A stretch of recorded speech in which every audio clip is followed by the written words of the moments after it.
Really, do it. This sitting is resumed. Please transfer.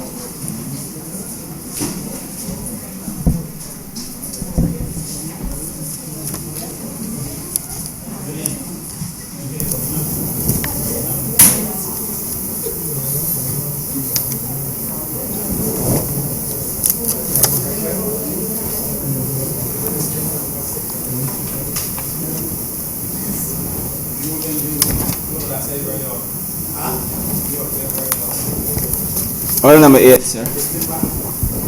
In the name of the Honourable Minister of Transport Works and Maintenance, to move the second reading of the Public Transport Miscellaneous Provisions Bill 2020. Honourable questions. Thank you very much, Mr. Speaker. Mr. Speaker, as we actually have two bills on the order paper that both relate to transportation, that is the Transport Authority Validation Bill 2020 and the Public Transport Miscellaneous Provisions Bill 2020, I hereby request that the two be considered together as a cognate debate. Orders 8 and 12. The question is that orders 8 and 12 be deemed to be a covenant debate as they are inextricably linked. All those members in favor, please say aye. Those against, please say no. Between the ayes have it. Thank you very much, Mr. Speaker and colleagues, for recognizing that both matters relate to transportation, and therefore we'll try to do the two of them together. I promise that this will not be a very long debate. One essentially is a validation bill, and what it essentially is doing is validating the monies that were collected for bus fares. You would know that when the Minister of Finance speaks in a particular budget and gives an increase in a tax or a fare or a fee, that you have a period of time on which to actually bring that legislation. And if that legislation is not brought within that period of time, then a validation bill is required. And that is what the Transport Authority Validation Bill 2020 seeks to do, to be able to bring into actual law the changes that occurred in bus fares from the time of the financial statement to the present time. And that is all basically the validation bill does, and I would ask that we would consider it as such. The more important matter is the Public Transport Miscellaneous Provisions Bill.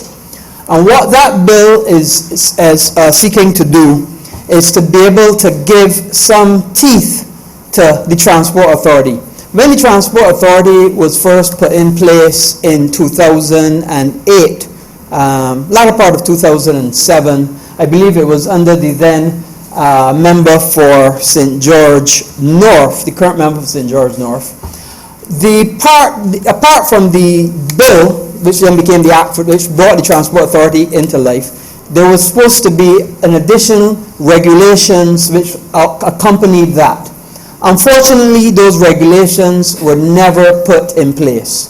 And the Transport Authority has met with us on several occasions, together with other stakeholders in the transport sector, be it the public service vehicles and the Transport Board, and we've come up with a series of regulations. Because clearly we could not have the Transport Authority being asked to regulate the sector without those regulations being in place.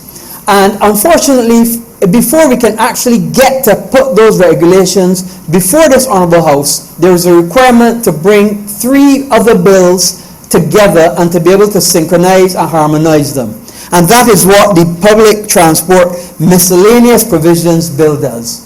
So, in other words, in order to bring the regulations, we first have to bring this miscellaneous bill. And that is what we are seeking to do, so that then the ministry will be in a position to actually bring the regulations. So it is not a long bill, but essentially what it does is it gives us the opportunity to bring the regulations and put the regulations in force so that we have the miscellaneous bill. So it brings together the Road Traffic Act, the Road Traffic Regulations, and the Transport Authority Act. And by changes to those particular acts, that gives us the opportunity to bring the regulations into fact.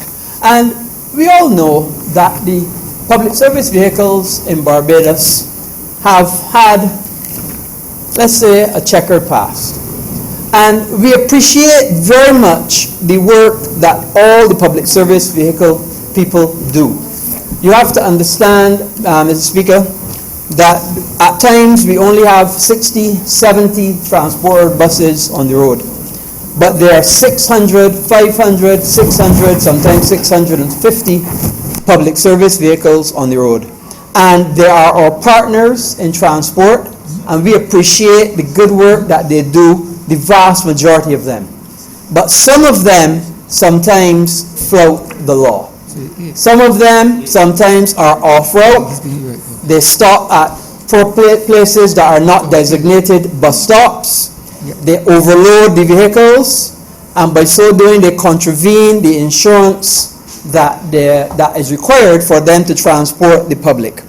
So what the regulations seek to do is to try to rein in that bad behavior and bring that bad behavior to an end, so that we can have a better control and better understanding of the sector.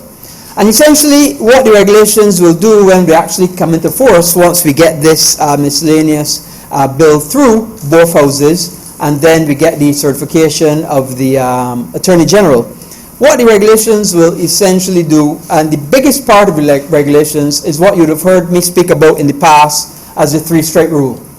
And what the 3-strike rule is and will be, Mr. Speaker, is essentially if you contravene any particular part of the regulations, you get 3 chances to contravene. First strike, you will get a fine. The amount I don't recall. I think it may have been $1,000, something in that range. If you contravene it on a second time, then you get a second strike and another fine. And then the third time you contravene, you will lose your permit or your driver's license.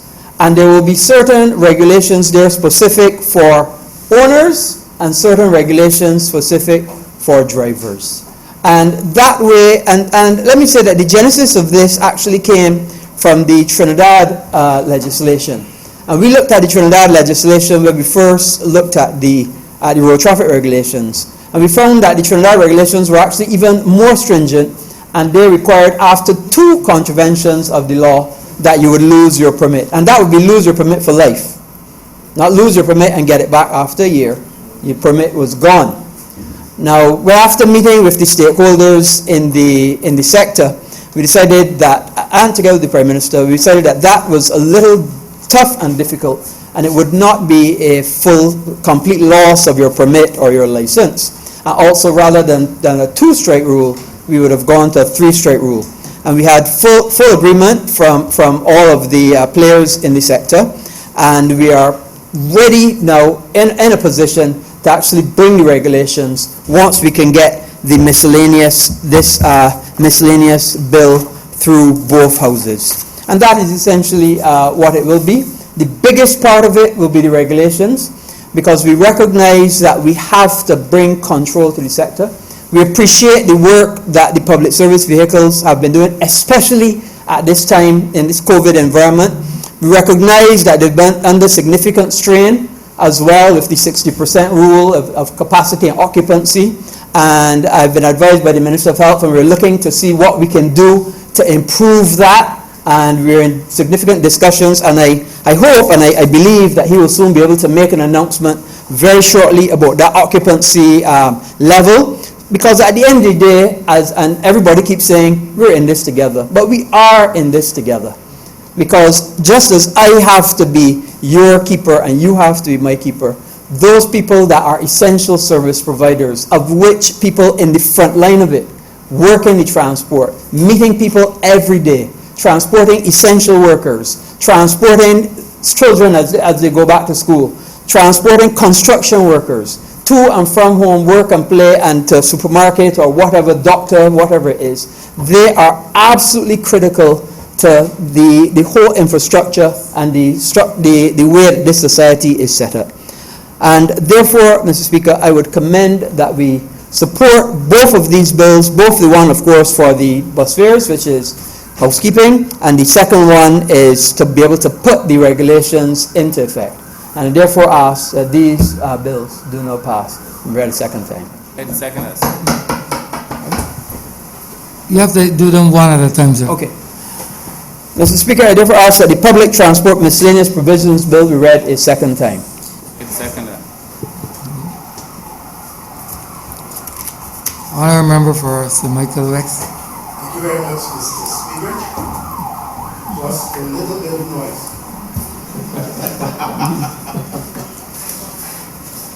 Hear that? No, your microphone. I didn't speak, I didn't make enough noise. Because you did make enough noise, but your Just speaker was a little bit of noise, Mr. Speaker. Now, public,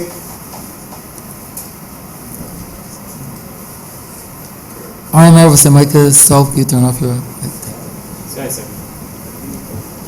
public, the member for St. Michael's South feels as long as I'm on my feet, his microphone should be on too. Because he identifies with me in vital ways. Honourable member, to make a contribution or to be confrontational or to. I just want That is to make a contribution or that is to to oppose a support, that is contribution. to support me in my contribution. We go back a long way, Mr. Speaker. And all good times. Public transport, Mr. Speaker, you know, is a social service, it's a social good. But it's also very essential, it's vital, it's an essential critical input into facilitating economic activity in Barbados. And if for no other reason, that is why we must get it right with respect to state and its involvement in the public transport sector in Barbados. I want to repeat a call that I made some time ago, that the state withdraw itself from commercial aspects of public transport in Barbados, and that the state see its obligation to provide for that service insofar as facilitating the movement of school children and the like, but in terms of being involved in what I call the commercial aspects of providing that public service generally, I believe very strongly that the state should withdraw from that. State should facilitate private sector development of that area of economic activity and should confine itself, but meaningfully so, and seriously so, and obviously so, to regulation, not just to talk about it, but to properly regulate the sector. I believe that the state must commit to an element of subsidy. If the state withdraws, I imagine that studies will show that monies will be saved. But even in withdrawing, if the state can commit to subsidizing to some measure private operators to provide a universal public transport service in Barbados, I believe that savings will still be made. Absolutely necessary is a business of concessions. The sector has been asking for that unheard for years. To reduce the cost of operations rather than give an attentive ear to acceding to the request for such concessions, the state in the last couple of years has imposed some further financial burden on the sector. So I'm suggesting very strongly that the state withdraws from providing the public service as a social good in the universal terms in which it seeks to do, and incorporate the private interest in so doing in a context of strong and obvious regulation, not just stated or documented regulations, obvious regulation allowing for the savings of the costs associated with its involvement right now through means of subsidy to the sector, that the universal service could be still provided, that fellows would not think they cannot operate at certain hours on certain routes and going into certain distant places in Barbados. If that is subsidized, I believe private interest can feel a motivation to go. If you don't subsidize that, then they will not go.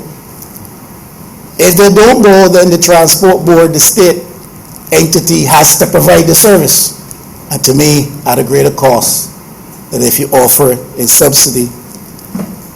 And a third pillar of this first proposal point is that we need to give a bit more considered air to the matter of concessions to reduce the cost to operators in the private sector. Mr. Speaker, whether we want to admit it or not, bus fares are killing on the poorer sections of the public in Barbados. Bus fares are, you hear this in Jamaica Central, I hear this in Jamaica West, I pass through Jamaica West for one reason or another, every day. For those who wonder and ponder, and who might want to suggest otherwise, every single day. And if perchance I don't find Jamaica West finds me, even up here. But I'm saying that bus fares are killing. Whether you come out of South St. Michael or St. Lucie at the northernmost point of this place, you know that bus fares are killing. It's a story not sounded with frequency or loudness much anymore these days, but it's a truth which remains. The bus fares are killing. And they may come at me if they will, and whosoever they be.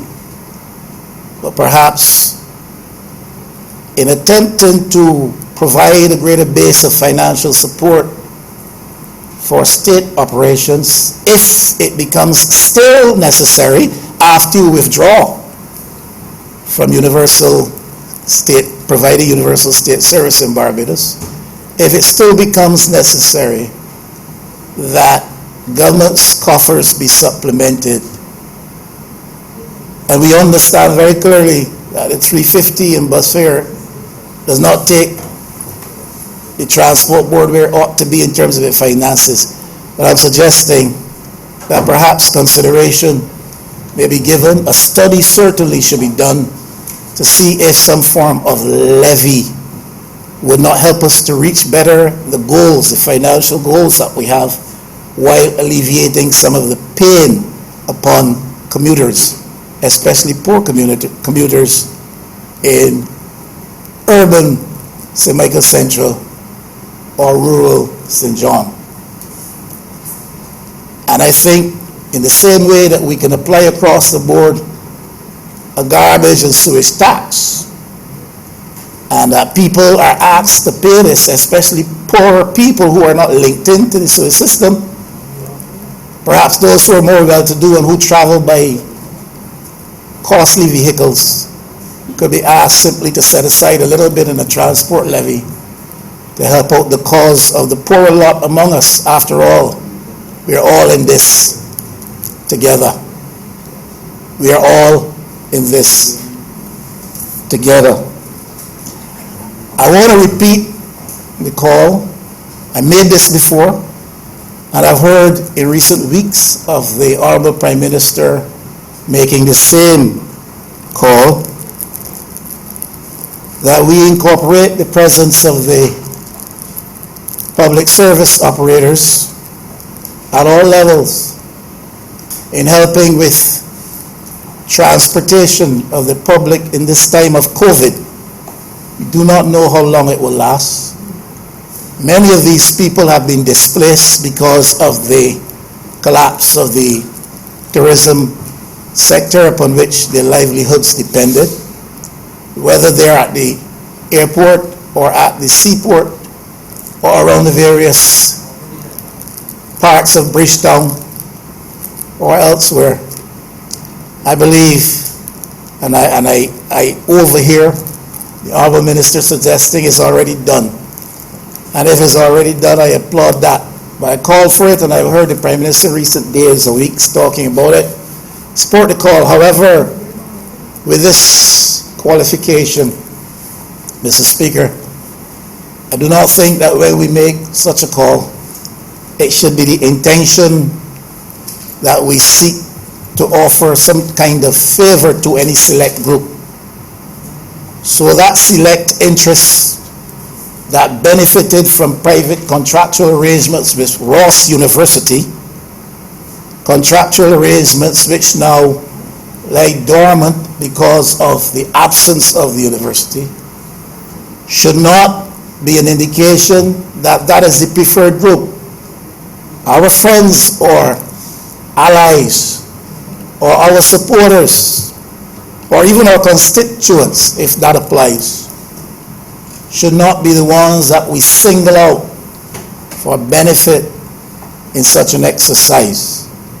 And I say that simply from this side to offer the view that this is a good move, a good thing if we can properly structure it, but that the initiative should not be pursued from a perspective of offering help simply to our friends or those who support us or those we know well. Now there's some cost hardships that apply in the sector among the private sector operators. Rather than allow for concessions as has been asked for quite some time of both administrations, there was increased imposition with respect to the fuel tax that put a lot of these operators in a spin. And I have heard it described as nickels and dimes. That's certainly not the language I would have expected. When you put this kind of increase with respect to public sector operated vehicles in the private, among private interests, you can't say it's nickel and dimes. The price at the pump became rather painful for them, especially in a context where some still had to pay half of their road tax, still have to pay the permit fees annually. I raised this matter before. I raise it again because I think it is important.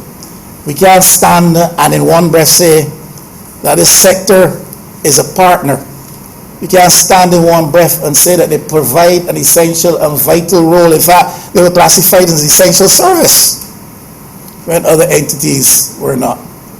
You can't stand and say that in one breath and then in the other breath do not facilitate them and allow some of these hardships to stand and to affect their operations. Now, I heard the Honourable Minister speak with respect to the regulatory entity we call the Transport Authority, and he made passing reference to the undesirable behavior and conduct exhibited by some who operate in the sector. And it seemed to me that his attention focused squarely and perhaps solely on the drivers of these vehicles. And it seems to me that his emphasis in terms of the robustness that the regulations will bring, that relates again to the drivers and conductors if they have those. But Mr. Speaker, there's some things to be considered. There's some entities, agencies, embodiments. We call them owners. And we have to address the obligations, responsibilities of owners as well. Now, if I own a vehicle and I respect... Point of elucidation, Mr. Speaker. Yes, Honourable Member. A point of elucidation. Elucidating I his. thought I made it clear I can elucidate on my own speech. I know you can. And I thought I'd made it clear to the Honourable Member. If I didn't, I will go through it again. The regulations so structured when they come.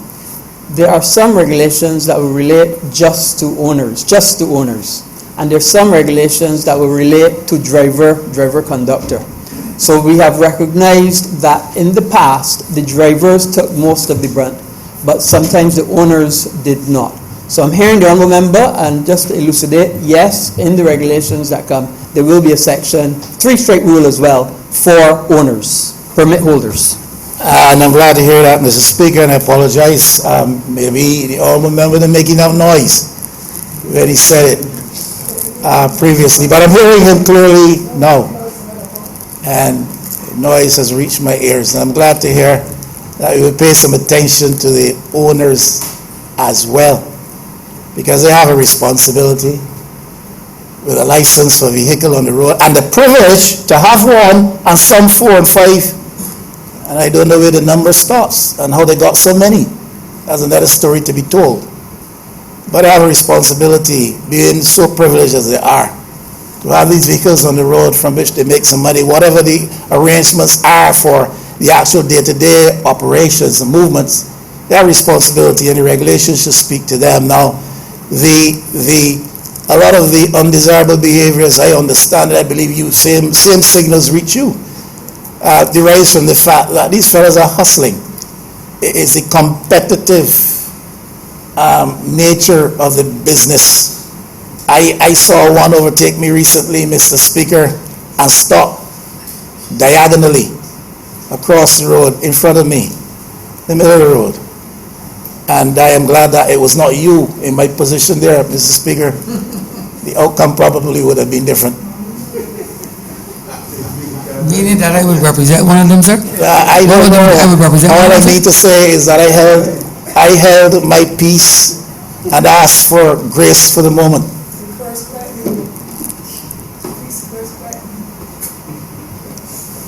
Continue on, remember, please. No, I try my best to ignore certain things. There's certain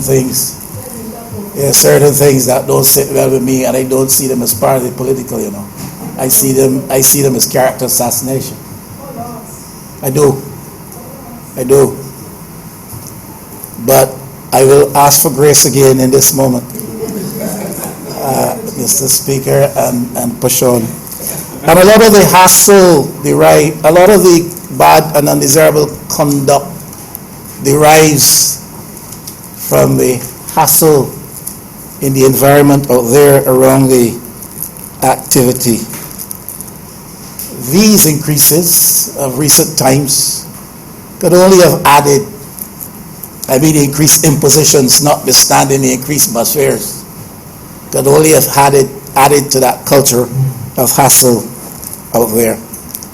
And we've got to understand the dynamics operating in the system, try to address them fully and frontally. And we will stand here and commend any effort that is designed to achieve that goal, that we address these matter and this element of the sector, the private operators, owners, drivers, conductors, what have you. We address issues around them through whatever regulations we need to put in force, frontally and fully, but also fairly. And that's simply the position I want to represent.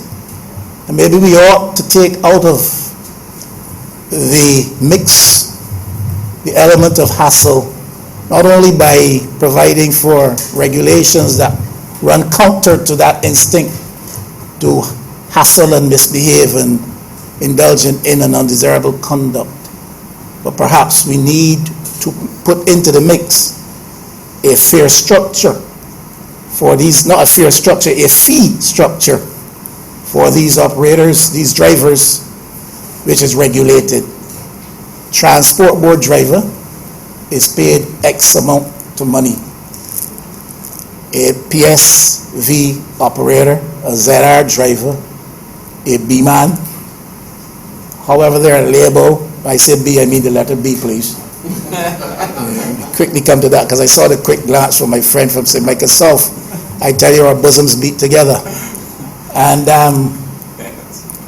simply say, perhaps it could be studied, could be considered, that there is a fee, flat fee, that is regulated in terms of how they earn, and take this hassle out of the situation.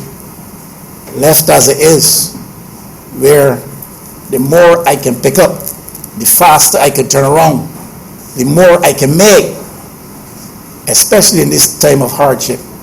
We are going to have hassle on top of hassle. And we can't simply say 2-3 strikes, you're out. We'll be doing that repeatedly. We will be doing that repeatedly, and what we will find is that we're recycling the same type of behavioral models all of the time. I simply want to offer this. My humble friend from Christchurch West did not trouble me much, so I'm not going to trouble him. Honourable Member for St. George North. I want to briefly agree with the suggestions that were made today by the Minister of Transport. I think that the Minister has handled the situation, to my mind, correctly and precisely. And it seemed to me that when you look at what has happened over the past 13 years since this act was passed in 2007, bringing in the Transport Authority, it's the very first time that we see anything being done to fast track the regulations which would inform and help to move this sector forward. Clearly, it is with the Barbados Labour Party's mode of understanding public transport. From 1955 to 2007, we recognized that public transport was essential and that there must be some level of subsidy by government. When in 1955 the Transport Board was privatized, in 2007 when the Transport Authority was established to regulate public transport in Barbados, we were supposed to go to a different stage, and today does not permit me to properly address the whole mode of public transport in Barbados. But I just want to say that we envisaged in 2007, when the study was conducted, when we brought the legislation here, that indeed the whole question of bus fares and behavior of the streets and so on would have come to an end at the time, and that would be to some extent minimized. But we were hoping to look at how we could embrace, because we were looking at an economic model, and then Minister of Consumer Affairs, Honourable Member for St. Michael North, when he brought the Fair Trading Commission into being, that the commission itself would be the entity to help to regulate public fares, so that even though there must be some level of subsidy by government to protect the most vulnerable, that in order to have the correct or decent fare, because I heard the member for St. Michael West lamenting the fact that bus fares are high, when he compare what it is to other parts of the world, when he compare to what happens in other jurisdictions, one will see that the level of bus fares here is not high at all. It's not high. Because efficiency, and if a person plans their work, if a person plans their trips, you can buy a number of tickets per week or per month or so on, and this will help you. But more to the point is that public transport must be properly regulated. The whole notion of fair trading, I hope that eventually we will get there where these entities can apply both the Barbados Water Authority put themselves in order, the transport sector, all of these public sector entities by 2008 were supposed to go to the Fair Trading Commission to get proper regulations and to get proper fair set. It should not be arbitrarily set by us as politicians, by the board itself, but these are things that we want to put in place. And that's why I must say that the government is on the right track here, getting regulation in place and allowing the Transport Authority to do the work that it has to do. There must be regulation and not looking at a case where they must be looking at how we can penalize workers, penalize drivers, owners, because we need to also look at the positive side. They have made a contribution, yes, they will continue to make a contribution, but they have to be regulated properly. There have to be fairness in the sector. We have to ensure that persons are able to receive transportation on demand. By 2008, we were on the right track. The last 10 years have seen a decline in everything has to do with public transport, road maintenance, and everything in this country. And that's why we have to now pick up as a government to move this sector forward. And I would want to say that even though we cry that that instructor bad behave, they provide beautiful service. In my mind, efficient to some extent, that persons are able to get to their destination back to and forth. And that is not a negative, but of course we have to be able to sit with these guys and say these are the norms, way of behavior, and so on. So we have to look at the positives, how we can encourage the private sector. But so that we still have a long way to go. And I would want to encourage the minister to continue to work towards regulating the sector, not necessarily policing it, because I don't want to use the word policing because policing seems to be a bad word these days. I want to be able to see how we can work together to improve this sector. Only this morning someone said to me that they could not get to their destination and they had to go back home, work for one day have been lost. And we want to stop this. Persons must be able to get to their destination when they want to, whether it is internally or externally, so that the sector is playing a vital role. And I want us to understand that transportation is vital for the economic survival of a country. We must see it as that. And therefore, all planners must think that when we are planning the economy, do not only think in terms of how money moves, how money comes, how people work, how they save their money. Also think in terms of how we can get from one destination, from St. Philip to St. Michael to Bridgetown at the time we want to get there. Because staying on the road, at the time we were thinking, and by 2007, that an hour on the road, Mr. Speaker, is too long. That's one of the reasons why I said that the Barbados Labour Party understand public transportation. In 1985, when Tom Adams looked at the ABC Highway, this is what he was looking at. How do we move from one destination to another in quick time? When we look at, in 2007, 8, at the flyovers, we were looking at how do we move persons from one destination to another in quick time. Now, we have seen what the last pandemic has done to our country. We don't have much transportation on the road today, but in normal times, we are still spending too much time on our roads, and we have to look carefully at public transportation. I can only encourage the ministry, I don't want to speak long on this matter, encourage the planners to revisit all of the documents that are still in the ministry, revisit what is happening in other destinations across the world, and see what planners do to move the sector forward. I could only encourage the government to look and to encourage, because I would hate to know that because of cost, we have to abandon the transport board, or we have to abandon private sector.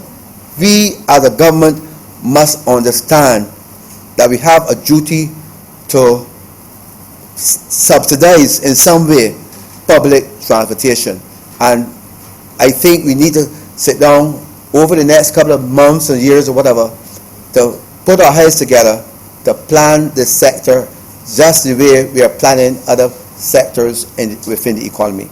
Mr. Speaker, I'm obliged to you. Honourable Member for St. Thomas. Thank you very much, Mr. Speaker.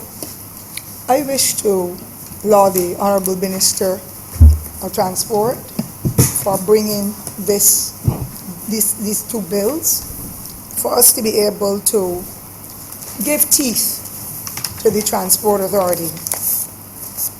I know that for many years, as a young girl, we relied on the private transport to be able to go to and fro. Our population of children going to schools, especially the crisscrossing that we now see, was not there. Fewer children had secondary education, and therefore there was no need at that time for so many buses and so many other forms of public transportation on the roads. And those few private sector-owned transportation, buses belonging to the private sector and the private concessionaires, those buses were extremely reliable. Bus drivers and workers were persons who were responsible, mature, and made sure that we got to and from our various destinations. But I know that government took over. Bus fare was so expensive at that time, and I'm referring to many years ago when I was a young girl. I was one of the people really very happy that government had taken over the system, because it had good regulations, and of course everything else worked out well because there was a high measure of discipline in every aspect of it. I know that a past Barbados Labour Party administration came up with a vision of identifying, the novel idea was to come up with an aspect of business that will empower other Barbadians, so that families could come together to buy a minibus, a ZR. First it was the B bus, then the ZR, and so on. And I thought it was great.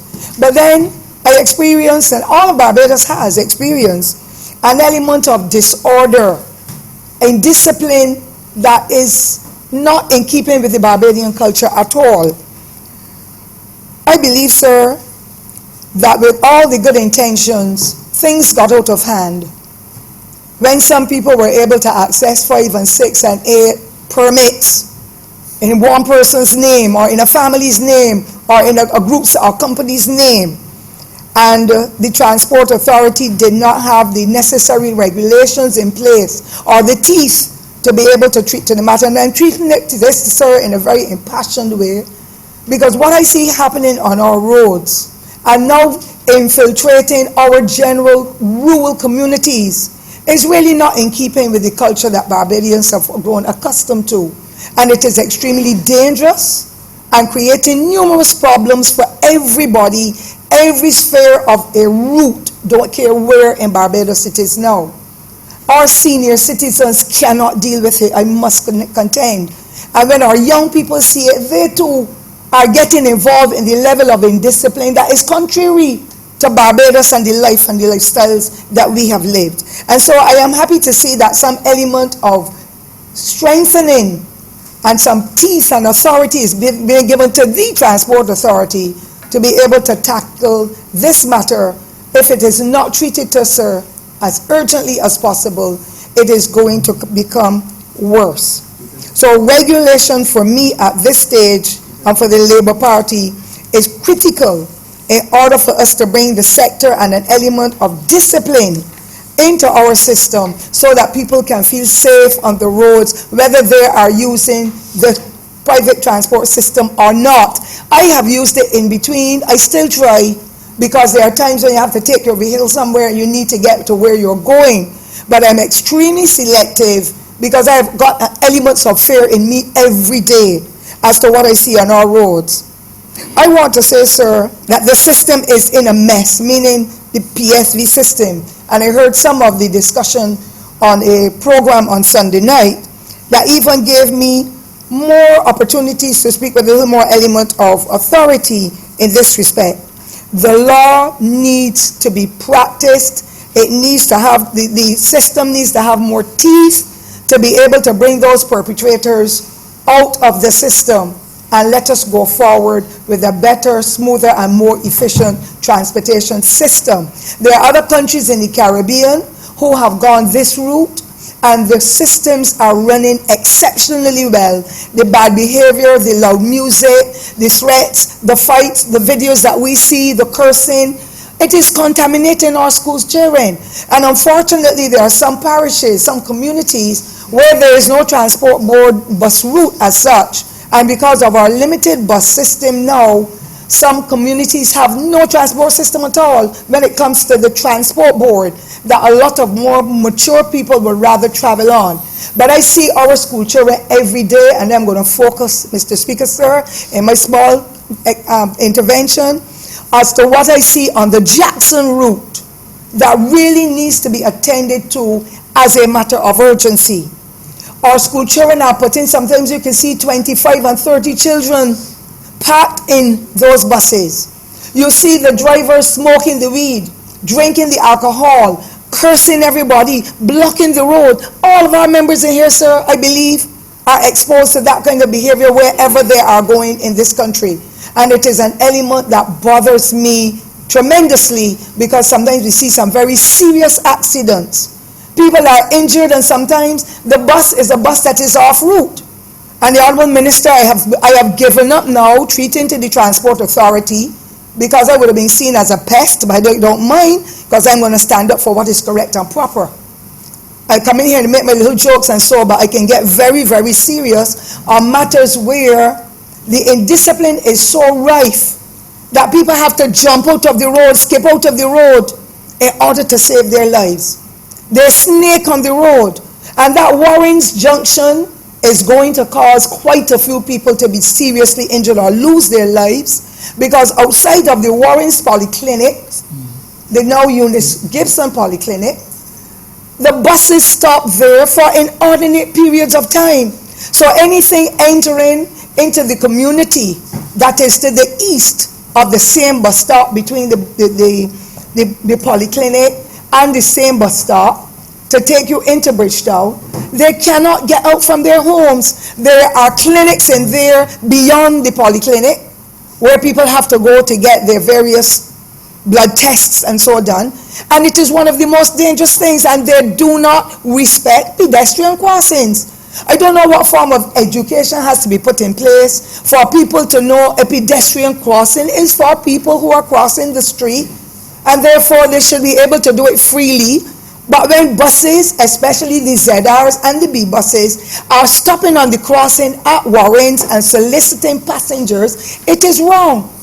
And I cannot say it in any other form but to tell everybody in Barbados how angry and upset I am.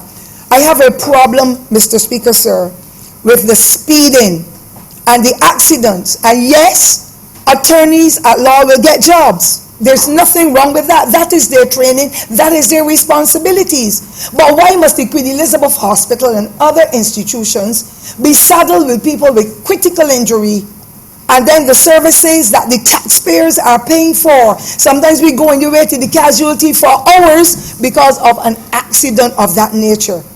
It is wrong, and we need to have it corrected. So I am in all support of this particular validation for the Transport Authority. I believe that we need to put more of those officers who had the responsibility, I don't remember what you call them, but they wear a cream top and a brown pants or shirt. Whenever they are at the Warren's Junction, inspectors, when they're at the Warren's Junction, you see elements of order. Why, as black people, or a cultured people that we are supposed to be, must we have a police officer or some authority in that way for us to do what is right when we are impacting on the lives of everybody? There are people who lose their employment when they have to sit in those buses wherever they are in Barbados to wait, or when they see a transport board come in, then to scratch off and move off and stop in front of it. All of us know. And I believe it is something that needs to be brought to the fore. I spoke about the ZR and the PSVs. Let me say, let me just identify them. Once here in Parliament, and by the time I got going through Jackson, I was cursed beyond my burial ground. I am not afraid, because anybody who knows me and anybody who should stand up for what is correct and proper and what is for righteousness will speak out against it, because it's only a matter of time. We see it every day. A little girl lost her hand in the above bus stand, we call it, the Fairchild Street bus stand, or the river bus stand, we call it. Got her hand cut off because of foolishness again.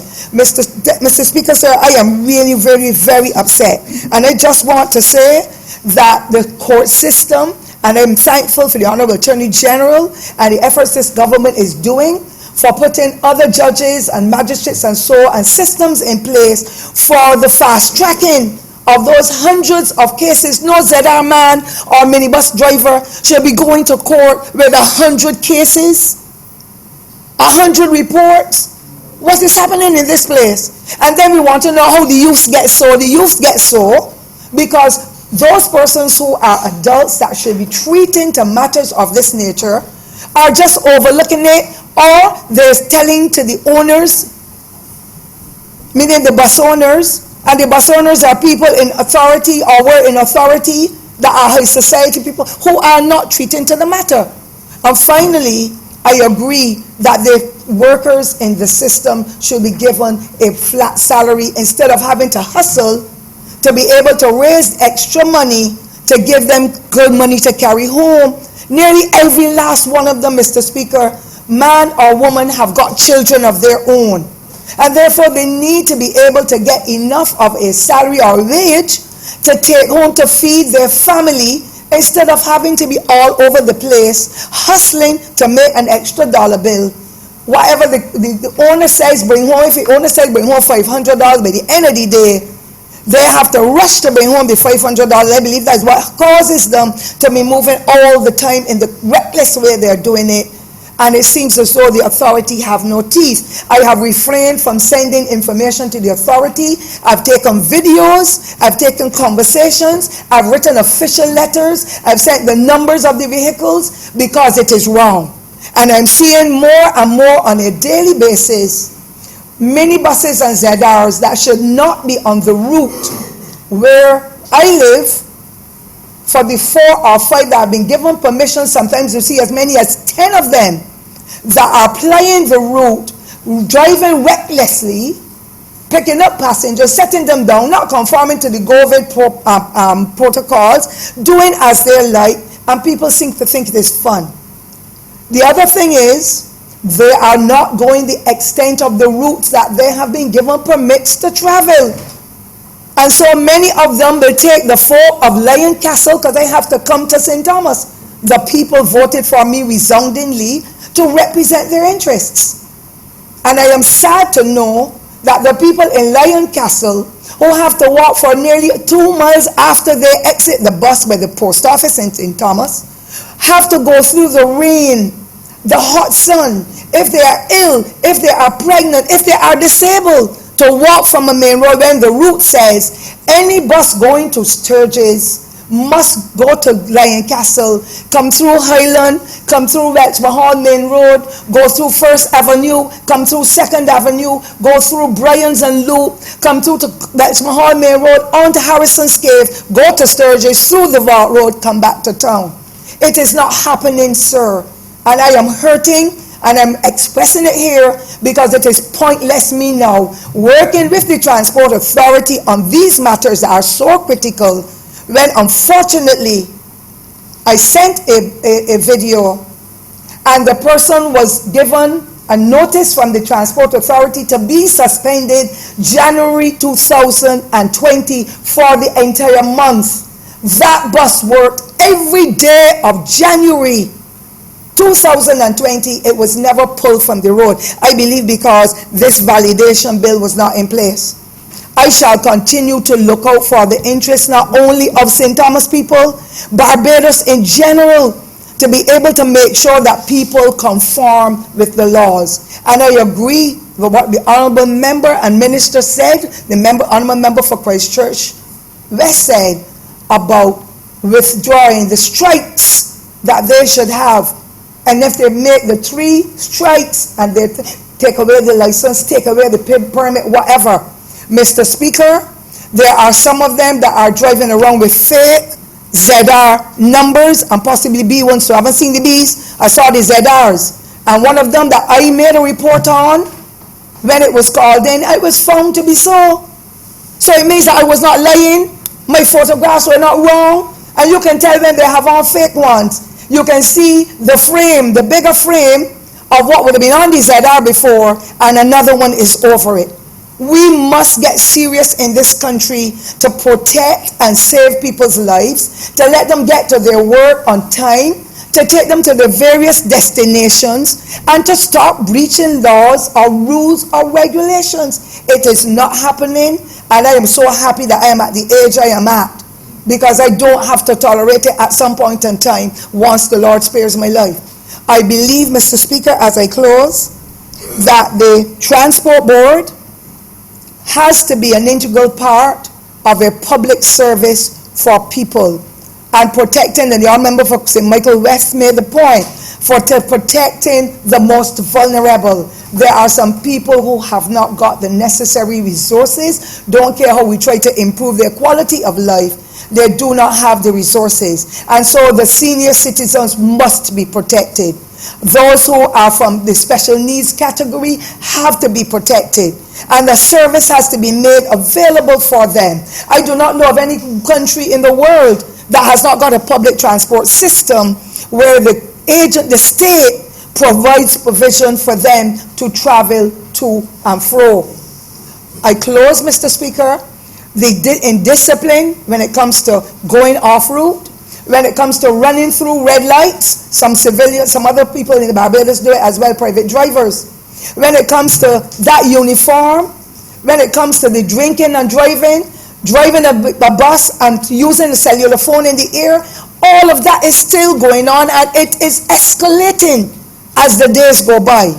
I agree, I strongly support these 2 bills for the Transport Authority validation bill, and I ask that whenever that happens, that the infractions that take place are dealt with speedily to save lives, to give people a measure of hope, to take out some of the fear, and for the examples that will be set for our young drivers or our young children, that they know once I'm living in a society, I have got to conform with rules and regulations if we are to be the disciplined, productive societies that we should be.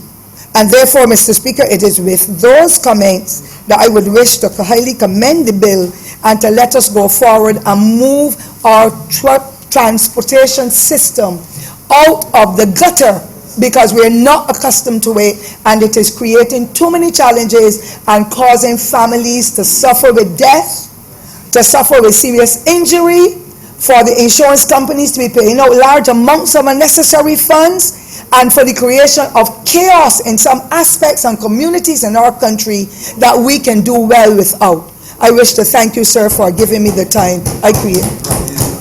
Thank you. Honourable Member, I can see that you spoke with a degree of passion. I just want to remind you that in the adjudicative process, there is something known as the due process of the law. So while I appreciate the passion that you spoke with, and that there might be infractions, there's something known that you subscribe to the rule of law in relation to due process of the law. Just thought it would remind you.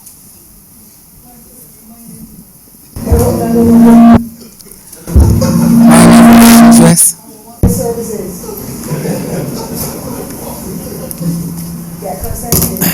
Thank you very much, Mr. Speaker. First, let me thank all members who spoke. In the past, I would say on this side and on that side, but there's only one on that side. But still, I want to...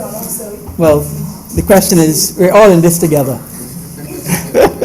But let me thank all members who spoke. And first, let me reassure the honourable member for St. Michael West that yes, in fact, I cannot even suggest that I will be able to look into the future and see what the will of Cabinet will be, but I can tell you that we are very far in discussions into what we call the Mass Transit Authority, and that is going to be coming to Cabinet very shortly, and then once we get agreement, that will be coming to the Parliament of Barbados to be able to bring a better structure to transport within the country. With respect to the subsidy that you asked about, in fact, if you were to look at the estimates of this year, you would in fact see that the transport sector got a $31 million subsidy last year, and the approved estimates were for a $15 million subsidy this year. So subsidies are a definite part of the transport sector, and that will be something that we're looking at, because obviously it is a cost that everybody has to carry out of their tax dollars, and it is something that we are looking at. With respect to the owner's question that I got up on a point of elucidation, in fact, if you had a cursory look at the bill itself, I don't mean to be disparaging, but at the actual bill itself, when you look at it as presented to Parliament, in fact does say what the subsequent convictions will be relative not only to the licensed driver or conductor, but 23A, the authority may suspend the permit of an owner as well, owner or operator of a vehicle. So we recognized that for a long time the brunt of the infractions were carried by the driver, but there were some infractions that related to the owner, and the regulations will capture the owners as separate. With respect to people being off-route that the member for St. Thomas spoke about, we recognize that this is a problem, not only for you in St. Thomas, but the member for Christchurch East suffers tremendously by this, people going into Time Bottom and Parish Land and so on. He's suffered, I'm not seeing him here, but he suffers tremendously, suffers tremendously by people cutting the route short. I recognize this is a significant problem, people being off-route, people trying to go through side roads to beat the traffic and all sorts of things. So we have required a global positioning system mechanism to be placed on all vehicles going forward, and that will be part of the regulation. And you must be required to carry a GPS system as part of your regulations. The honourable member also spoke about whether we had only chosen certain people to join the TAP program during the COVID period. And I first want to enlighten the honourable member that we had asked anybody, and I met with all of the BT people in the past. I met with all of the ZM people. I met with people the church people, actually, who had tour buses in the past, to ask them if they wanted to come in and provide transport to the sector. That was before COVID. And since COVID, all of those applications or all of those opportunities for people to come in to the program were still open. And we had 7 BT people, those are tour bus people, who have actually come in and are providing service to the program, and 25 as ZM people. So they have in fact started to provide the service. They were trained by the Transport Board. I met someone recently who told me that he saw quite a few of them in the St. Joseph area, and these are the BT people who are actually providing the service to assist with the Transport Board. This is because we recognize that when the 60% restriction was put in place, there were a lot of people that would not be able to access transport, so we brought on these people to help to provide that transport.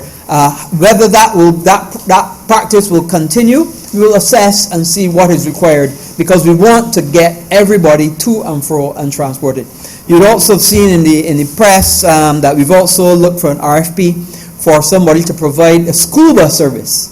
So in addition, by providing a separate school bus service, and that RFP actually saw last night actually, to provide a school bus service which would take the school bus service out of the Transport Board realm and put it for an independent person providing it in collaboration with the Transport Board. and then that would mean that other buses that normally are providing the school bus service would be available for the routes. So we're trying all sorts of things to provide a good, safe, effective, and reliable transport for all of the people of Barbados. So with those very few words, Mr. Speaker, I would ask that this bill, I'll do them one at a time, Transport Authority Validation Bill be read a second time. The question is that the aforementioned bill be read a second time. All those honorable members in favor, please say aye. Those against, please say no. Me think the ayes have it. Thank you, and I would ask that the fares and tolls, where is it? Where is the other one? All member has to go to committee. Oh yeah, so go to committee and then come back. Fine.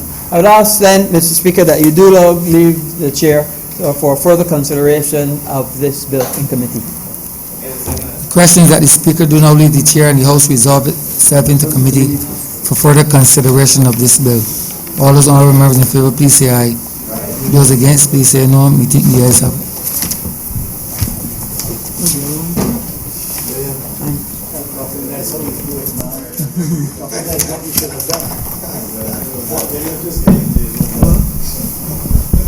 This house is now in committee.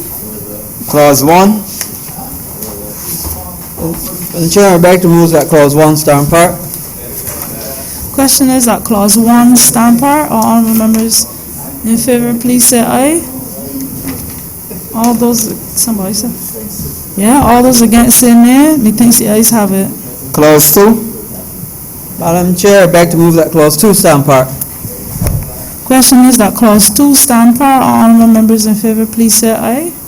All honorable members against, please say nay. Methinks the ayes have it. Schedule. Madam Chair, I beg that the schedule be the schedule to the bill. Question is that the schedule be the schedule to the bill. All honorable members in favor, please say aye. All honorable members against, please say nay. Methinks the ayes have it. Report. Madam Chair, I beg that you do not report to His Honour the Speaker the passage of one bill in committee.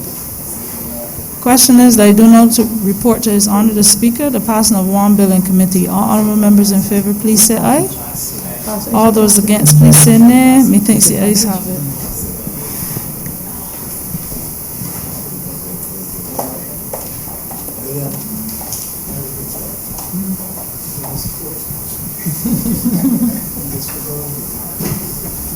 The chairman of committees has reported the passing of one bill in committee. Mr. Speaker, I do beg that this bill be now read a third time. Questions that the aforementioned bill be read a third time. All those honorable members in favor, please say aye. Aye. Those against, please say no. Me think the ayes have it. Mr. Speaker, I beg to move that this bill be do now passed and cited as the Transport Authority Validation Bill 2020. No. Miscellaneous provisions. Okay. That Public Transport Miscellaneous Provisions Act 2020. Public Transport Miscellaneous Provisions Act. That's the first one that you did. 2020. Yeah. Sorry, Public Transport Miscellaneous Provisions Act 2020. The question is that the aforementioned bill be passed and so cited. All those honorable members in favor, please say aye. Those against, please say no. Me think the ayes have it. This bill is passed and so cited.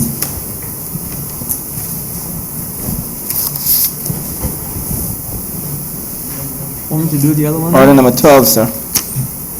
In the name of the Honourable Minister of Transport Works and Maintenance, to move the second reading of the Transport Authority Validation Bill 2020. It's the next one. Honorable for Christchurch West. Mr. Speaker, I beg to move that this bill be read a second time. The question is that the aforementioned bill be read a second time. All those honorable members in favor, please say aye. Those against, please say no. Me think the ayes have it. Mr. Speaker, I beg that do now leave the chair and the House resolve itself into committee for further consideration of this bill.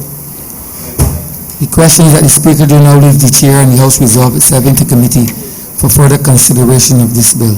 All those honorable members in favor, please say aye. Those against, please say no. Me think the ayes have it.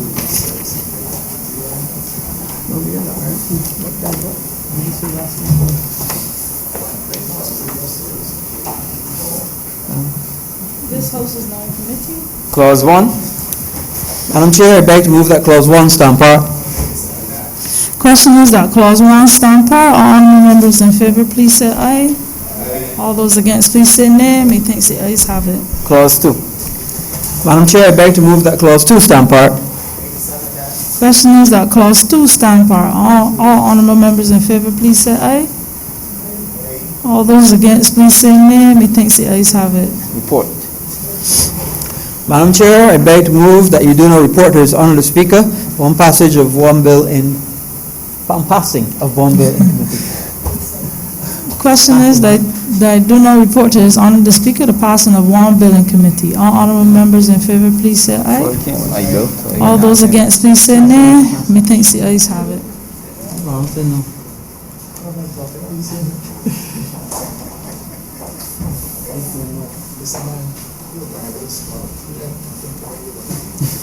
Chairman of committees has reported the passing of one bill in committee. Mr. Speaker, I beg to move that this bill be now read a third time. The question is that the aforementioned bill be read a third time. All those honourable members in favour, please say aye. Those against, please say no. We think the ayes have it. Mr. Speaker, I beg to move that this bill be now passed and cited as the Transport Authority Validation Bill 2020. Act 2020. The question is that the aforementioned act be now passed and so cited. All those honourable members in favour, please say aye. Those against, please say no. We think the ayes have it. This act is passed and so cited. Order number 14, sir. In the name of the Honourable Minister in the Ministry of Finance and Economic Affairs, to move the passing of a resolution to approve under Section 3 of the Special Loans Act, Chapter 105, the borrowing by the government of the sum of Barbados $2,493,271 from Scotiabank Barbados Limited to repair an existing overdraft facility held by the Caribbean Broadcasting Corporation. I remember Christmas East Central.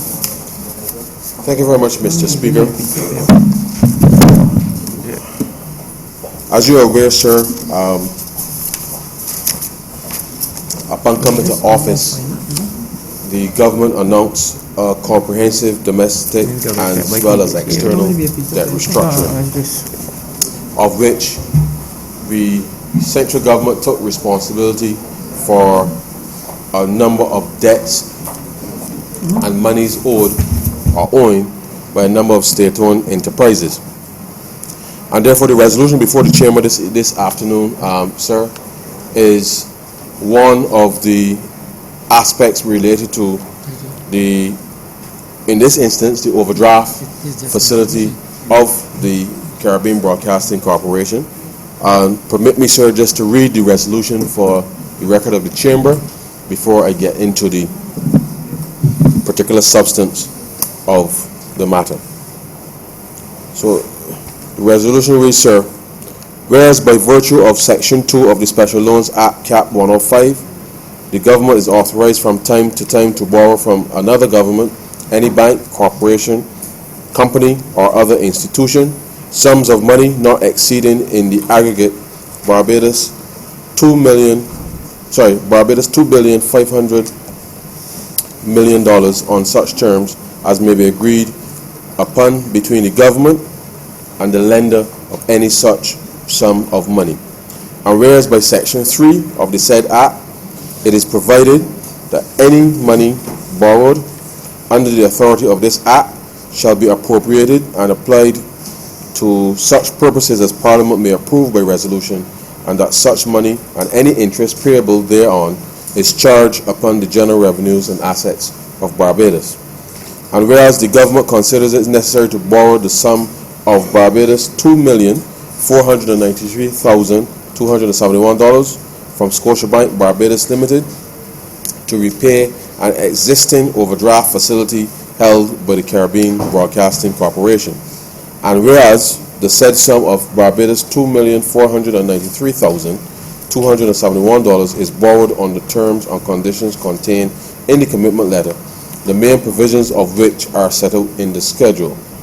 And whereas the said sum of Barbados $2,493,271 is within the authorized borrowing limit given to the government under Section 2 of the said Act.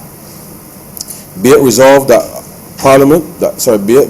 therefore that Parliament approve the borrowing of the said sum of Barbados $2,493,271 from Scotiabank Barbados Limited to repair an existing overdraft facility held by the Caribbean Broadcasting Corporation on the terms and conditions contained in the commitment letter and the main provisions of which are set out in the schedule.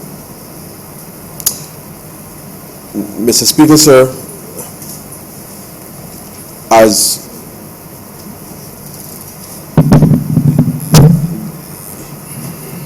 the government came to office, sir, in 2018 and immediately embarked on the comprehensive debt restructuring of both the domestic and foreign external commercial debt.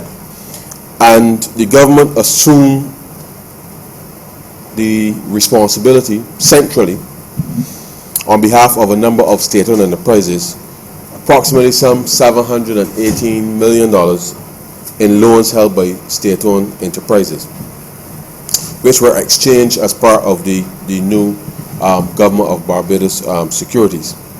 Now, in accordance, sir, with the terms negotiated, overdraft facilities were excluded in the domestic debt exchange. And so therefore, we felt it was important that we, in order to assist some of the state-owned enterprises which had to, notwithstanding the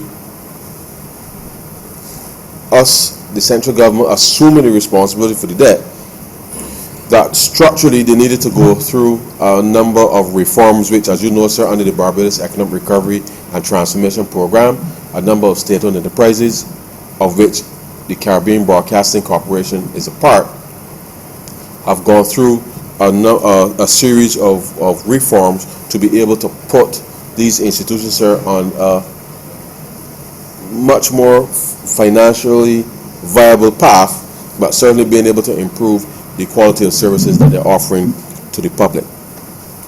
Now, sir, so we propose then that the overdraft facilities be closed and converted to new loans, which obviously will be serviced by the government. So in this context, sir, we sought to address the overdraft facility held by the CBC, Caribbean Broadcasting Corporation, sir, with Scotiabank.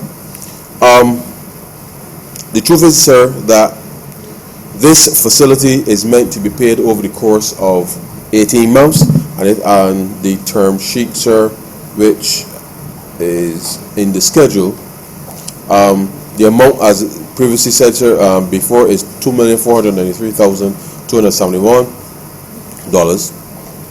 and it will be paid over the course of 18 months, which is the term of the loan. The loan shall be paid in 18 monthly blended principal and interest payments of Barbados $144,062.08 each month, sir.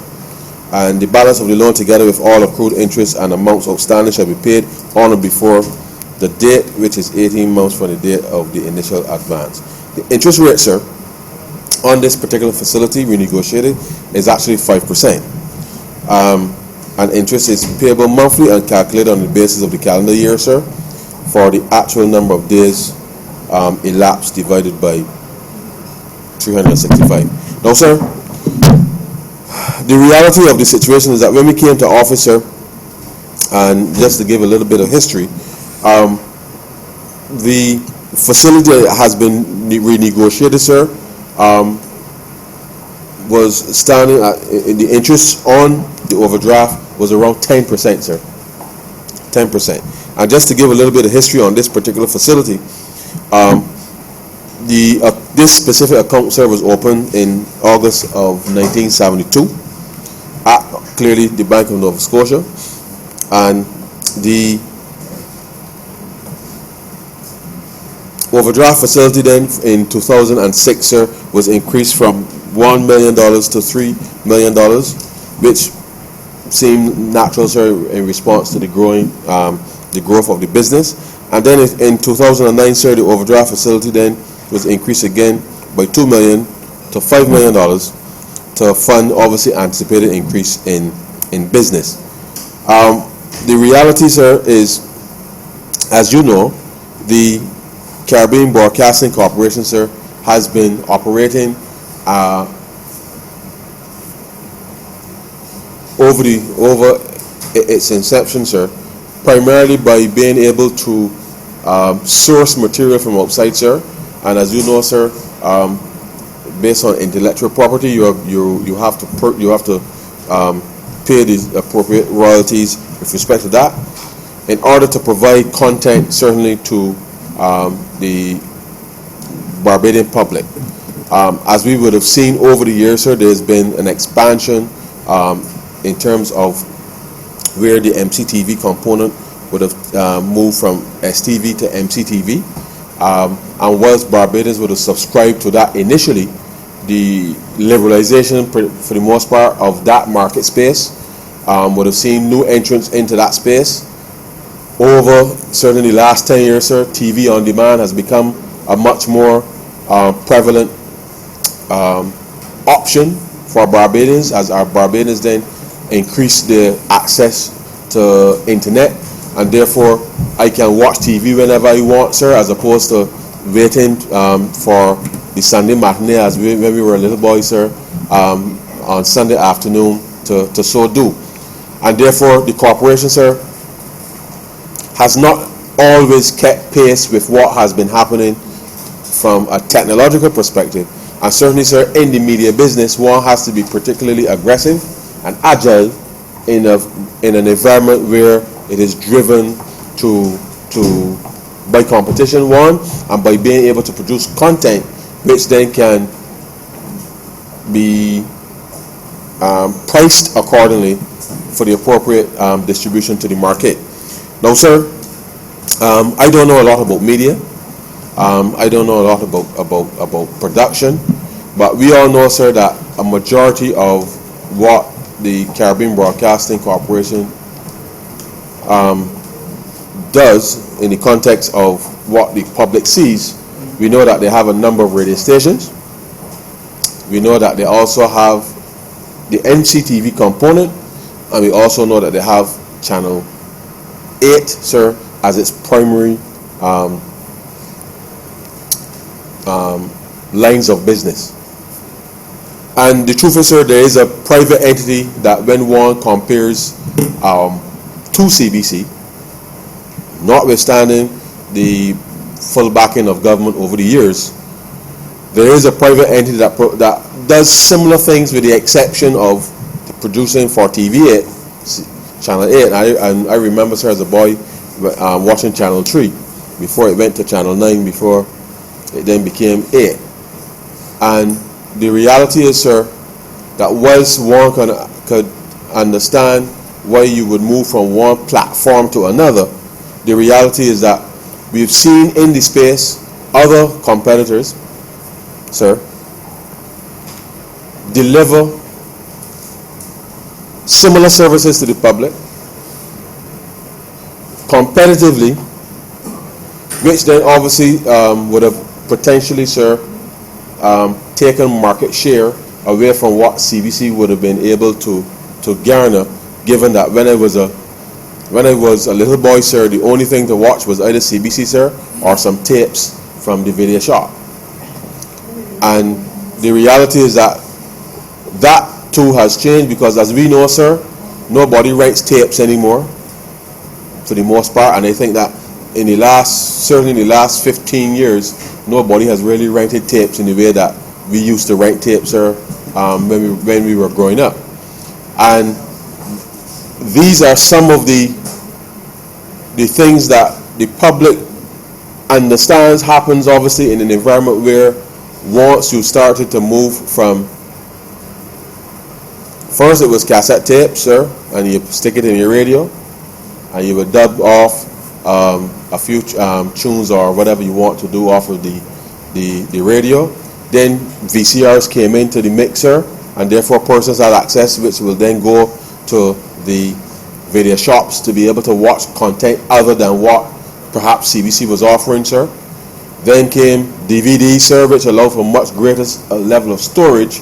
And then, as I said, sir, in the last 15 to 20 years, with the increase of internet penetration and access to global TV, and you know, sir, we have Netflix, you have Amazon, you have Hulu, you have a whole slew, sir, of options available now that we did not have when we were growing up, sir.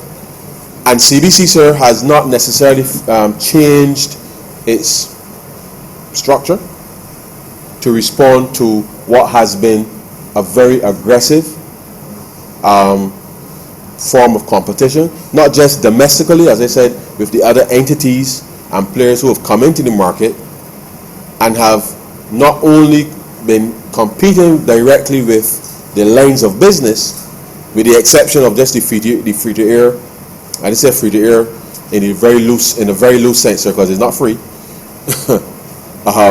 But free to air is the only space in Barbados that CBC operates, but it comes at a cost. But all of the other lines of business, sir, there's strict competition.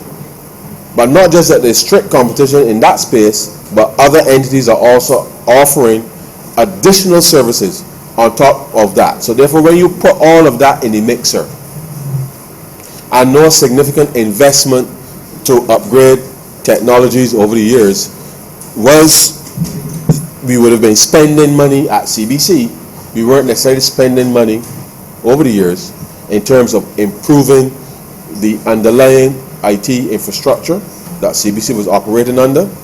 And therefore what we have found is that CBC, whilst still providing a credible service to the public, it is doing so, sir, at a cost that really and truly should be done at a fraction at what is being done if investments were made with respect to being able to upgrade the underlying technology.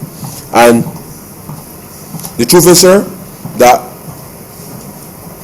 notwithstanding, and let me just say, just for the benefit of those who are keenly listening, the government is still committed to ensuring that there is access to news and information, and certainly in the 21st century it is critical. It is even more critical now, sir, in the midst of this pandemic, as you would realize, that people have access to information. And therefore, the government is still committed to ensuring that people get access to credible information that they can trust, especially, sir, in an environment where we're operating, where there's access to all kinds of things, sir, that the slightest thing can be distorted and within a nanosecond on social media. There's nothing that you can put on any channel that can potentially pull back what has already gotten out there so quickly. And therefore, whilst all of the media in Barbados now operate in this social media environment because they have to, that's number one, and they do know that CBC has capacity in that space, but they always still, sir, the traditional avenues that once delivered appropriately, sir, and once properly funded and staffed, that we can see a better use perhaps of the resources to be able to move forward. And so the restructuring of this particular overall this overdraft facility for the Caribbean Corporation, Broadcasting Corporation, as I said, was part of the restructuring. So CBC, and just for the record, sir, I'm trying to find the number. When the government came to office, as you know, sir, there were headlines prior to us coming to office, sir, saying that the Caribbean Broadcasting Corporation was in debt of over $100 million, which nobody really could understand, sir, how that was even possible for an institution of that nature to have been able to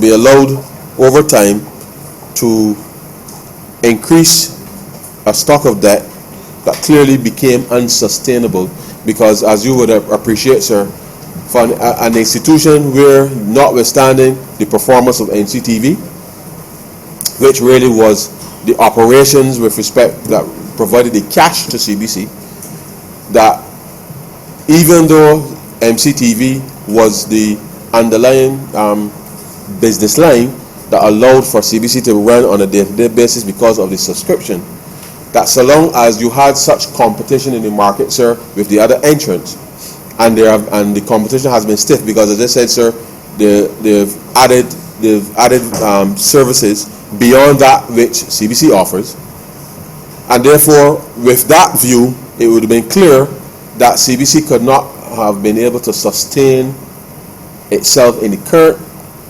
structure, its previous structure and composition, given where the cash flows were going.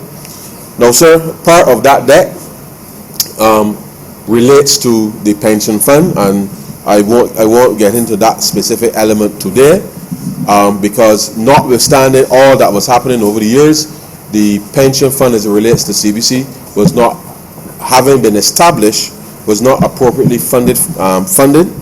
That's number one. The corporation was running deficits, huge deficits, for a significant amount of time, to the point where at one stage the corporation was running in the vicinity of $15-16 million a year, sir, deficits in the last few years, which is inconceivable, sir, with respect to good order and good management of any institution.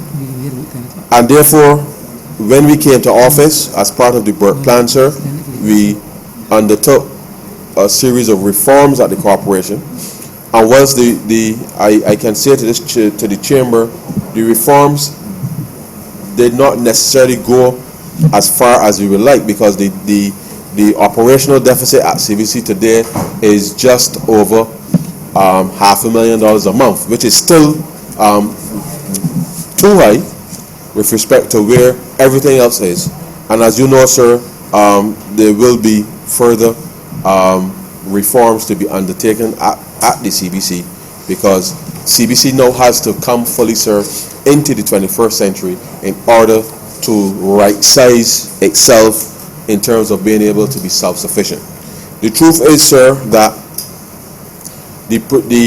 there are elements in the country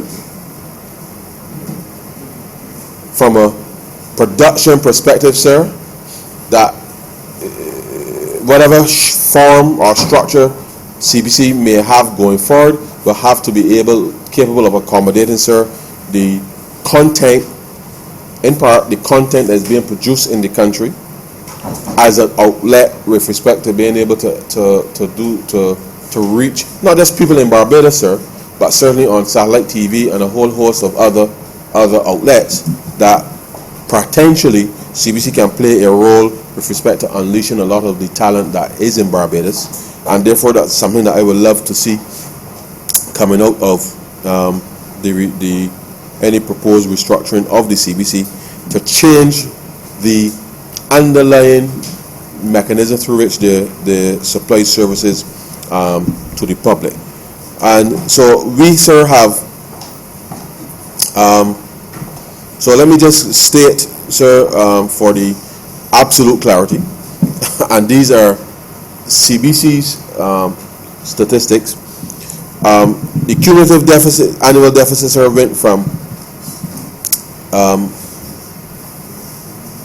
73 million in 2008, sir, to 100,517,606 by 2017.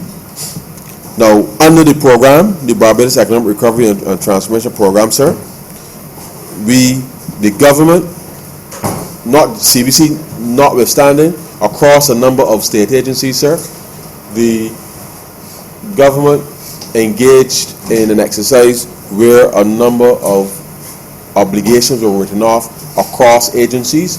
So you had a situation where some of the state agencies would have owed CBC might have owed somebody else Water Authority, for example, or owed SSA, or a whole host of interagency balances.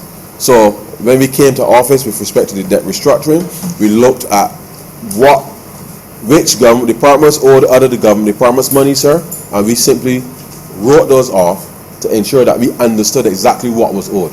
Because if I owe you and you owe me and everything is in the same pot, essentially, sir, it really doesn't make sense all of us carrying this headache about trying to collect from you, sir, and you trying to collect from me. So therefore we settled that so that we understood exactly, for not just in the instance of CBC, but for all of the other government agencies, once we cleared what government owed itself, essentially, then we had a better understanding as to what in effect was owed out there. And so at the end then, sir, of fiscal year 2019, when we did all of that, sir, with respect to where we were, it meant that the debt for CBC then was just above $41 million. So after we cleaned out all of the interagency stuff, that was what was left with respect to CBC. So the resolution here, sir, today, once it speaks to the overdraft facility, we had to deal, sir, with that big stock of debt, which has been, as you know, based on the domestic debt restructuring, the debt validation bill that came, the debt holder bill that came in 2018, sir. Those will be enrolled into one of the instruments with respect to what was issued as new debt. And in a sense, all of these state-owned enterprises now have a clean slate with respect to that, except that obviously government has taken the responsibility. I haven't taken the responsibility, sir, because you know, sir, that we passed the Public Finance Management Bill, and people always would like to say that they're autonomous. But as you know, sir, if you're, as my grandmother would tell me, that you can't be a man or woman living here. So if you want autonomy, sir, it means that you got to be able to pay your own bills.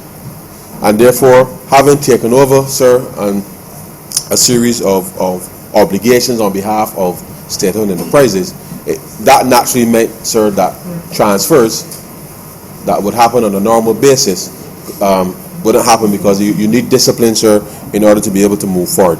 So we, sir, have sought to put, from a financial perspective, the best solution in place with respect to the structure of CBC financially as it stands. But now the next phase, sir, is for the other reforms now to take place to ensure that the operations now of CBC can move forward with respect to being able to operate truly in the 21st century with 21st century tools in order to be able to compete with all of the other entities out there who are investing in the 21st century. And therefore, I believe, sir, that over the course of the next few months, certainly the public, once everything goes well with respect to the results of the RFP that has been put out, that through that process, Barbadians will be able to see and hear what will be the outcome of those deliberations with respect to being able to bring CBC into the 21st century. Now, sir, I must say to you that, and I can't take my seat without indicating that and even though I said it before, the CBC has been, and through its MCTV division, which has been the cash flow for CBC for some time, those revenues clearly have been declining because, as I indicated, sir, the competition out there is actually quite very, very, very strong. And certainly with the advent of video on demand, sir, you have YouTube, you have a whole host of services out there that Barbadians can stay in their homes at any time, sir, and watch what they want, when they want, for however. You can pause it, sir, and go to the toilet and come back. You can't do that with well, you can do that with live TV, except that CBC doesn't have that digital platform to allow me to pause a program and go and do what you got to do and come back and do it. And therefore, that's the kind of pressure that the corporation is under, and they need to respond. Now, that's not the only reason, but certainly, sir, the subscriptions with respect to MCTV have been declining over the years, and certainly we've seen a significant decline, certainly over the last 5 years, in terms of the subscriptions to MCTV. As a result, as you can imagine, sir, if the subscriptions drop, it means the revenue drops, and when the revenue drops, sir, it means that those operational deficits that I was referring to earlier means then that they're under pressure, and therefore it is important that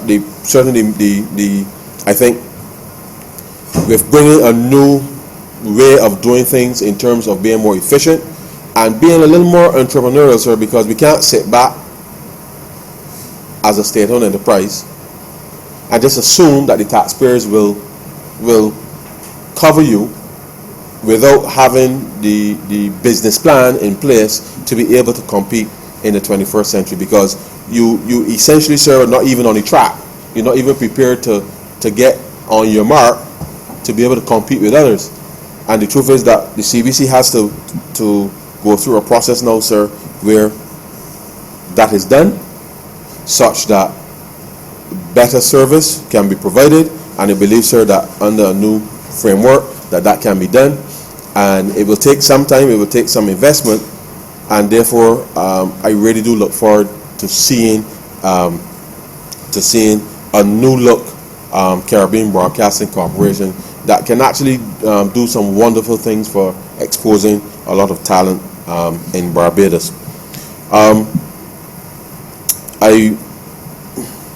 I won't go much further into the details with respect to CBC, but I know that, sir, we have an obligation, certainly in a small society, to ensure that persons have access to credible information. And whilst I know that tangentially, sir, the government has access to I think it's 10% of all airtime out there, that under once that is so, we are still pretty much at the mercy of persons of determining when they will play or give access to that 10%. Now, we do have and let's say we know this is government, and I know that the Government Information Service provides a very good service with respect to what it offers to the public, its engagements with the various media houses and what have you, and therefore in that vein, sir, they have been using them with a lot more regularity, more of the social media component. But as you know, sir, social media is not the only platform that is out there, and we do have to still ensure that we engage a full court press to ensure that we can reach the segments of the community where they are, because not everybody has a smartphone, not everybody has Instagram, not everybody has a Facebook account, which, contrary to what people may believe, not everybody has access to all of these things. And therefore there is still a responsibility for government to ensure that persons can have access to information. So in whatever form or that comes in, I'm taking it safe to say that I can assure the public that will still, some element of that will still be in place going forward in order to ensure that persons can have access to information. It is how you may access it may be the issue in terms of whatever media that is used, but whatever is used, sir, it has to be capable of reaching the widest cross-section of persons in the country. And so, sir, that is in essence, sir, the resolution before the chamber, which is to restructure the overdraft facility for the Caribbean Broadcasting Corporation with Scotiabank, which is part of the domestic, an extension, I should say, of the domestic debt restructuring. And I do believe, sir, that this the restructuring of this would allow for a little ease with respect to CBC in the context of the total monies that were already rolled into the domestic debt exchange, and therefore this should provide a little more certainty with respect to the financial operations of the entity. And so with those few introductory words, sir, I'm obliged to you. Honourable Mr. Michael West.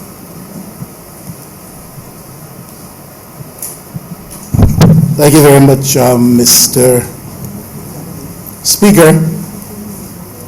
I must begin by saying that I will not support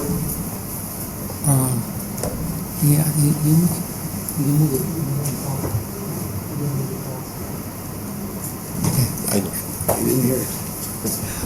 Honourable, for questions essential. Yes. Mr. Speaker, I beg to move that this bill be read first. The resolution be read the first time. Sorry. I beg to move that this resolution do not pass. Sorry.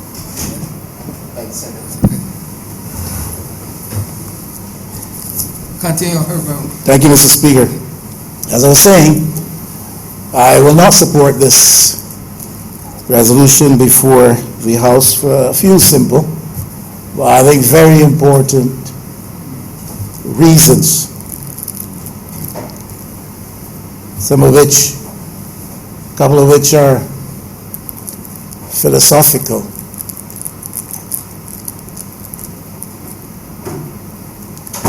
But inherently important to how democracy plays out in Barbados. But I will begin on something perhaps which is not so profound. I'm looking at a copy of the Auditor General's report, which suggests to me that auditors were unable to confirm or verify by any alternative references or means. Honourable, can you make reference to the Page? yes, go on. It's on page. 2018, 2016. It is the Auditor 2017. General's report just laid here. Right. So could you read? The Auditor General's report just laid here, and it is at 554 on page 91. That's chapter 5 on page 91, section 5.54. Has to do with the Caribbean Broadcasting Corporation. Statement clearly made the corporation was issued a disclaimer of opinion as the auditors were unable to confirm or verify by alternative means accounts receivable of $2.8 million at the 31st of March 2019. The resolution is asking of the House that we approve government's borrowing of $2.4 million in the interest of CBC. The statement from the Auditor General's office says there's a disclaimer of audit opinion with respect to CBC's accounts about March 31st in the year under review, which reflects no proper accounting for receivables stated to be $2.8 million. That is more than the resolution is asking of us for government to have leave to acquire through Scotiabank to help, as the Honourable Member for Christchurch East Central put it, restructure the debt restructure the finances up at CBC, the overdraft facility, he put it, up at CBC. I cannot, especially in light of much of that which the Auditor General has said in this report, which we will have plenty of time to look into, support this. Much ado has been made about a $1.45 billion inquiry by the Auditor General with respect to the BWA, and that has to be looked into. It signals very poor practices, and I will make my language no stronger than that at this time on behalf of the Barbados Water Authority. But I know we can compare or contrast the amounts and say that we're talking about chalk and cheese. The principle is the same. If we have a state-operated entity that is not properly accounting for its operations, then we have to take pause. And when we're faced with a circumstance that Parliament is being asked by the Minister of State in the Ministry of Finance via this resolution to support this access to funding on loan through Scotiabank to restructure the overdraft mechanisms at CBC, then I have to stop and say I cannot support it unless we can get some clarification. I can go on, and I will not take much time on that because it goes on next couple of lines to make reference to another $700,000 for which there's again a disclaimer of opinion, and this has to do with accounting for inventory. And the auditors were unable to verify with respect to the inventory count to the value of $700,000. So we're not going to move forward operating blind, not knowing the source of these concerns or the cause for these concerns, and vote in approval of this resolution. Now, I have to ask, because the honourable member for Christchurch East Central did not say, he did say that the state-operated entities are operating with a clean bill of health, and that must be the case. But I don't know that he told us what is the level of indebtedness to overseas program suppliers currently by the CBC. I raised that because I saw it raised in the public arena by interest overseas that Barbados was defaulting on its obligation to pay the necessary liabilities and royalties with respect to programming that it was using from overseas sources. But I've heard nothing said with reference to the current level of indebtedness on the part of the corporation with respect to its overseas creditors who supply programs and other content for its use. The inference can be drawn, and certainly the implication was given, that the entity we call CBC was basically pirated. And that's the reputation that we were developing. That's not the charge which I lay. I'm simply suggesting that that is what was put into the public domain by interests overseas.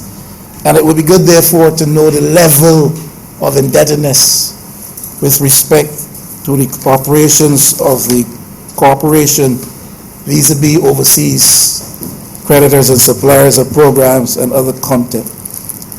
I'd also like to ask, and I don't know if the minister is in a position to state, the Honourable Minister with primary responsibility for this portfolio does not sit in this house. She sits in an honourable seat in the other place. But perhaps someone here holding a brief for that ministry can speak to this. What are the numbers which have been laid off at the corporation in the last 2 years? Because I happen to know that this administration held a certain view that the corporation was overpopulated in terms of its employment complement, and that even when you compared it to other bigger and larger entities, that still held true, that there were too many people. That's not what I'm saying. That was what this administration said. That was his view, that there are too many people employed at CBC. So I'm asking, in the last 2 years, how many of them have been severed, laid off, cut, reduced, eliminated in terms of their jobs? What have you? And in that regard, and with reference to that, how many persons have been newly contracted at the corporation? And for what services have they been contracted? And listen to persons like yourself, well, Mr. Speaker, I see you smiling. And I'm learning a little bit of the art of raising query. And I'm suggesting that we need to hear how many have been laid off since the administration took that view that the employment levels were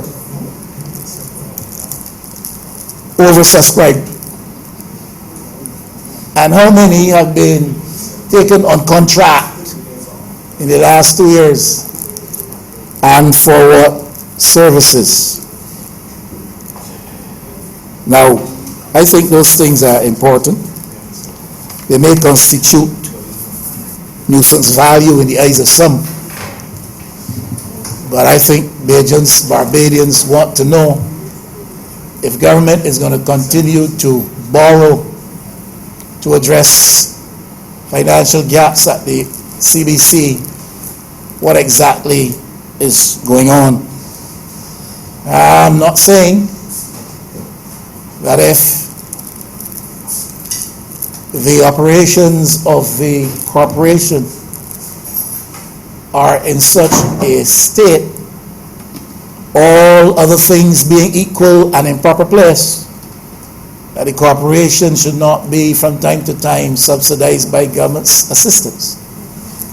But if we have questions, if we have queries, and everything else does not seem to be properly in place, then I'm suggesting that I can't comfortably vote in support of this. Now, Speaker, let's get a little bit more to the philosophical or ideological. I watched on my TV, Channel 8, part of a program a few Sunday nights ago styled People's Business, intended to give a 2-year review of this administration's performance. I really felt a little bit of a sense of shame as to the composition of the panel and the focus of the program. I mean, if you are going to review the 2-year performance of a party in the office of government, you can't bring to the panel exclusively. You can't bring to the panel exclusively 3 persons who have either served or are serving currently in the cabinet of the same administration. You can't have them attended by a 4th who is known to look with an eye of favor upon the administration, especially in his very senior years. But that is what I saw. I saw in the earlier afternoon a panel discussion among some young people. And there were obviously a number of people there with mixed views and mixed party affiliation, clearly. But in the night, with a panel more adult, more experienced, reviewing the 2-year performance of this administration, I saw 4 persons, 3 of whom live in the bosom of this administration, 3 of whom live still in the bosom of this administration, and 1 who has an affinity for the administration. I thought that that was grossly unfair. And I thought to myself, why not a voice from the Democratic Labour Party?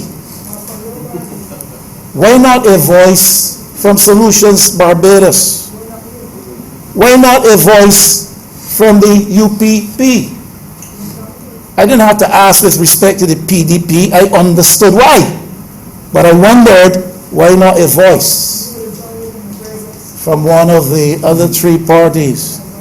I thought further to myself, what does this administration, for all of its boasting, for all of its competence, what does this administration have to fare. In this honorable house, Mr. Speaker, the configuration politically, party-wise, is 29 to 1. In terms of debate, Mr. Speaker, it is 28 to 1. In the other place, it is 12 against 9. For debating purposes, I would like to think it is 11 against 9. I'm sure about here. I'm not so sure about in the other place. So the numbers I go with is 28 to 1 up here, and 12 to 9 in the other place. That's 40. That is 40, Mr. Speaker, against 10. What does this administration have to fear by allowing for other opinion to be presented? What does this administration have to fear by allowing for its prominent voices to be cross-examined or interrogated by alternate opinion? You tell me, Mr. Speaker. In Barbados, in 2020, with Parliament so configured as it is, with the government as popular as it thinks it is, and in many people's minds as it actually is, what then is the problem? That you are reviewing, and you can only find comfort in having opinion expressed which you know will be in keeping with the message which you are trying to market. I tried to call that program, Mr. Speaker, and nobody answered me. Not a fellow answered when I called. And I called about 5 or 6 times, and it's a program open to call-ins. Yes. And no answer. I resolved next morning I will be making some more calls. And I called. And I called more than one person. So you can't identify what I'm going to say with anybody in particular. And you know what I was told, Mr. Speaker? That was our view too. That imbalanced perspective which was given was wrong. You know what I was told? You know what I was told? Person who said this said that they felt sense of a little bit of shame when they recognized the quality of the earlier youth program when compared to the one in the night. All I'm saying here, Mr. Speaker, I was told, we felt, I was told then, we feel the same way you do.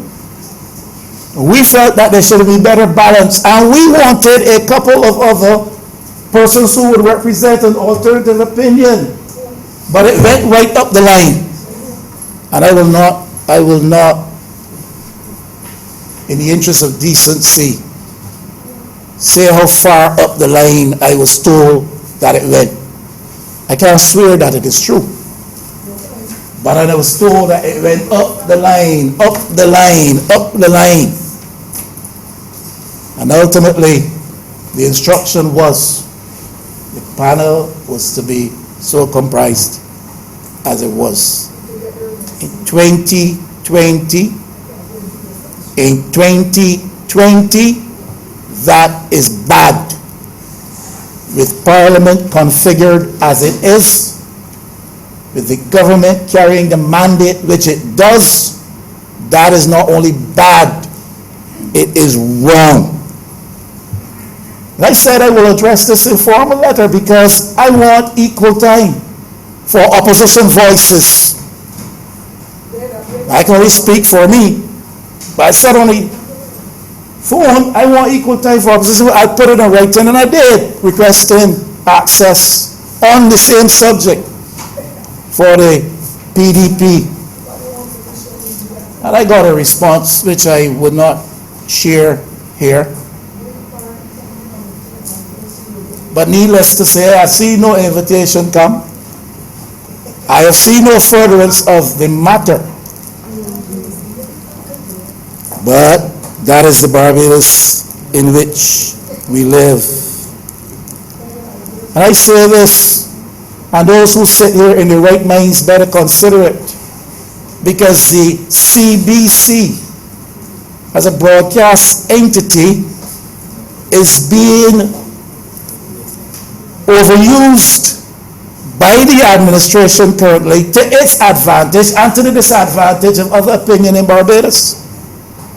And the point I really want to make is that those who sit in this chamber as a part of this administration perhaps needs to realize as well that even they, some of them internally, are being marginalized from access.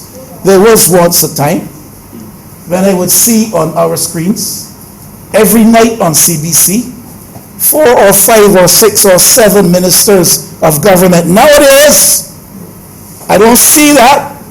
Some of you are being sidelined. It is not your voice that is being amplified. It is not your image that is being embellished. It is that of others.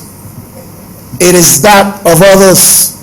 So that CBC is being used as a mouthpiece for marketing and putting out the message of the government. And when I speak to the message of the government, I am really localizing that to the embodiment of 1 or 2 people. And some of you are becoming just as excluded as the rest of us. Yes, we all appear there from time to time. But you people are bright people. You went to the best schools and colleges and universities in Barbados.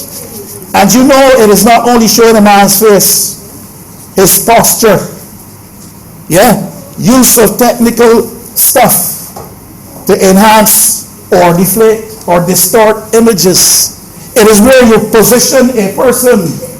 It is where you position a person in the item lines. It is what you allow a person to be heard saying, sometimes the least important. It is when you camouflage and cover the message which is most pertinent, the things that would cause Barbadians to stand up and question the quality and performance of the government.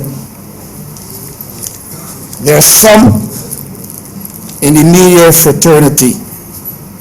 There are some. Look! Don't get me stirred. We have now come to a place where in Barbados the power of the government in control over CBC is such that we are seeing often the news hour eclipsed, so that the message of the government, the one it wants marketed, can be seen and heard. We are seeing long speeches and addresses on our screens, and if they are not long enough, they're then repeated more than once. Now you can sit there in your discomfort and not publicly in any way show visible acknowledgement that this is true, but you're intelligent people and you know it is true. All administrations have complained over time. All political parties have complained over time about the use of CBC and the administration of the day and its abuse of power with respect to that entity. But I think we have now reached a stage in Barbados where it is the worst I have ever seen. And you guys know that. I apologize, Mr. Speaker. The honourable members know that. And that's the reality. There's some in the media fraternity who will tell you that political pressure. Political pressure is the thing which most influences news output in Barbados. That is documented. And there's some who will tell you that if you speak with them quietly. Then there's the power of the advertising dollar. So business entity A does not like the story, it does not come, or it is distorted, or it is withdrawn.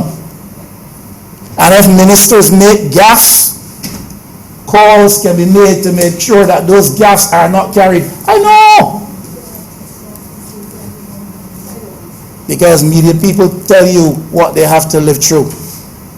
What am I talking about? You think I'm talking about CBC, Mr. Speaker? I'm talking about democracy.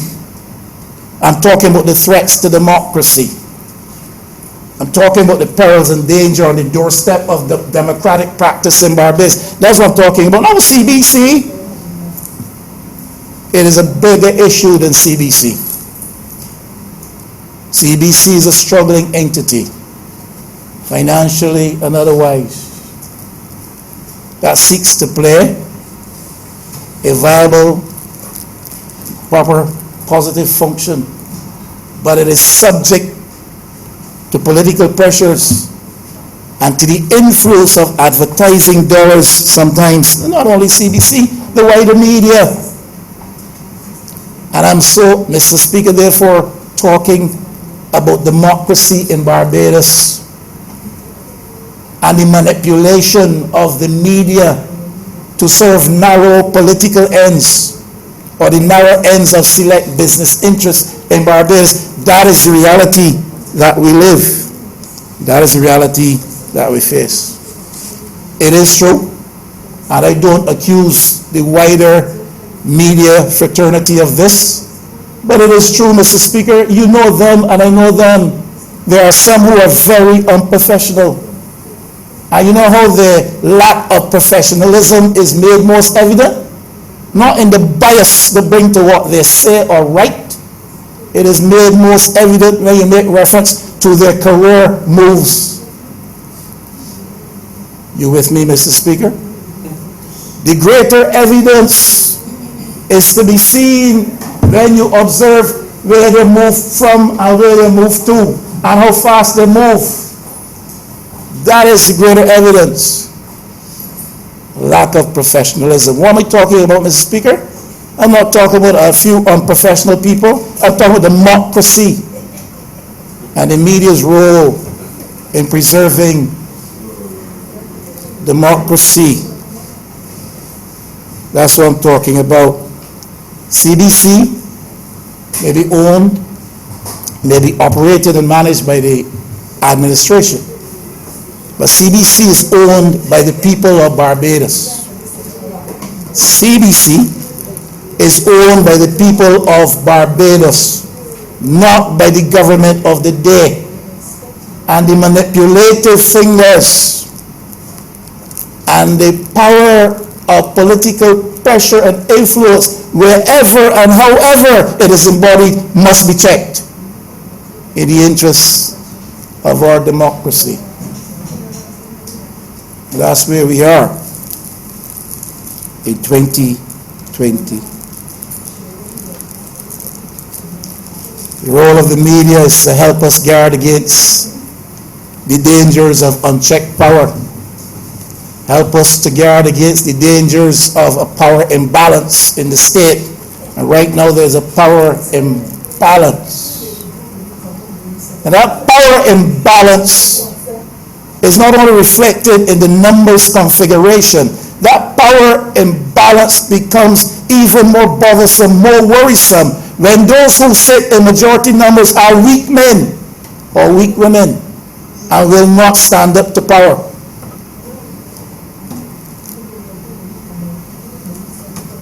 Shall I repeat that, Mr. Speaker? Mr. Speaker, sir, on a point of clarification, sir. The Honourable Leader of the Opposition, sir, is suggesting that democracy is at threat in relation to the power imbalance in this place.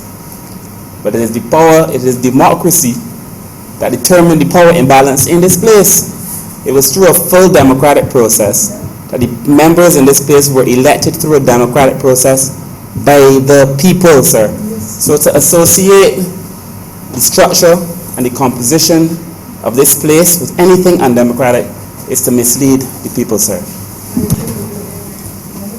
I thank my honorable friend for his intervention, but he's a little bit off the mark. I'm not questioning the legitimacy of the process or the outcome of the exercise of that process. I am saying that in the face of the present configuration, which presents an evident imbalance of numbers and power, men must be strong and stand up in defense of democracy, so that that power represented in those numbers does not feel itself unchecked and unbridled. That's all I'm saying.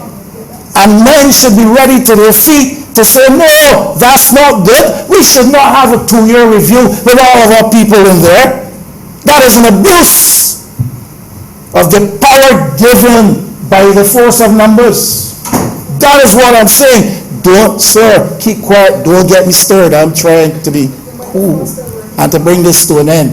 But when you come on subjects like these, we're dealing with realities here. We're dealing with reality. The media, there's no bitterness here, Mr. Speaker. There is no bitterness here. There's concern for Barbados.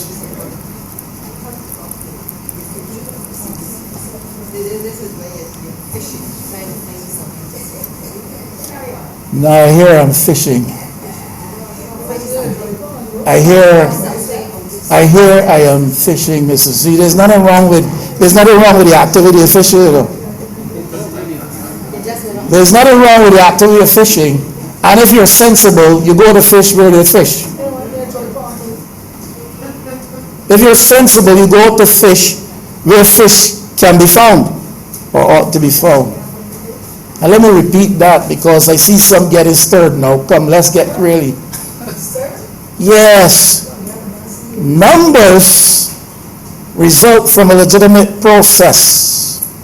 But numbers can give such a level of comfort that some interpret that as license to do whatever they will. When that starts to happen, and it starts with first creeping steps, and when that starts to happen, men who are strong and women who are principled should stand up and say, come back. Should stand up and say, come back. Don't gnash your teeth and try to talk me down. Stand up and say, come back.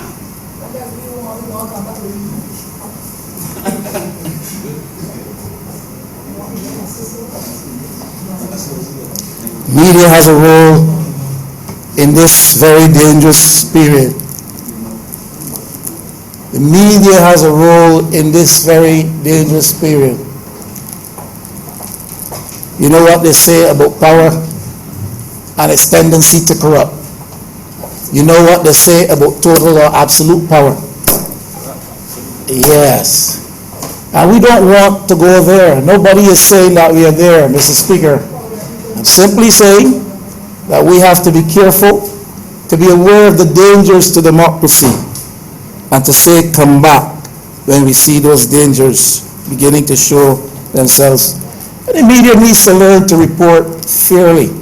Everybody will have their biases and their party preference and all of that, but when you speak and you report, when you write as fairly as you professionally can. Media has a role to investigate and to follow through on matters, and so much is allowed to go a-begging in Barbados to help safeguard our freedom, to highlight the dangers and the threats to that democratic process that gave a 30-0 defeat to the last administration.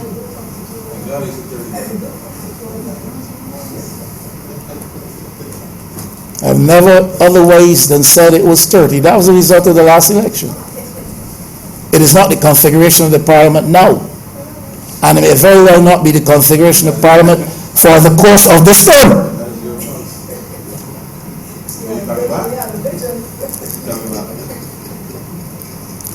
Mr. Speaker, why you warn these honorable men? Now look, coming back, look.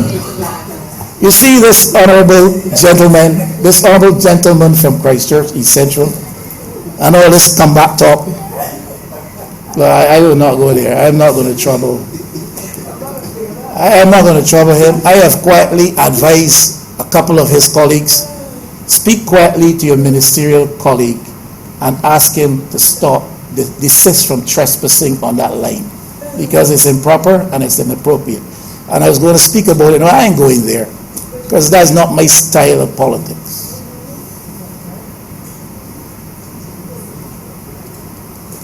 But don't tell me about coming back. I would have thought that you would have given up on that by now. Because despite your pleas and your prayers and your profferings, I'm still over here. And there are some things that all of you don't know. And there are some things that all of you do not know. And there are some things that some of you will never know.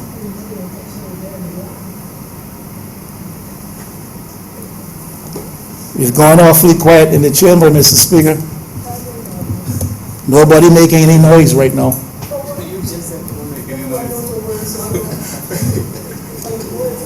I have spoken in recent times about what I observe in my view to be a trend.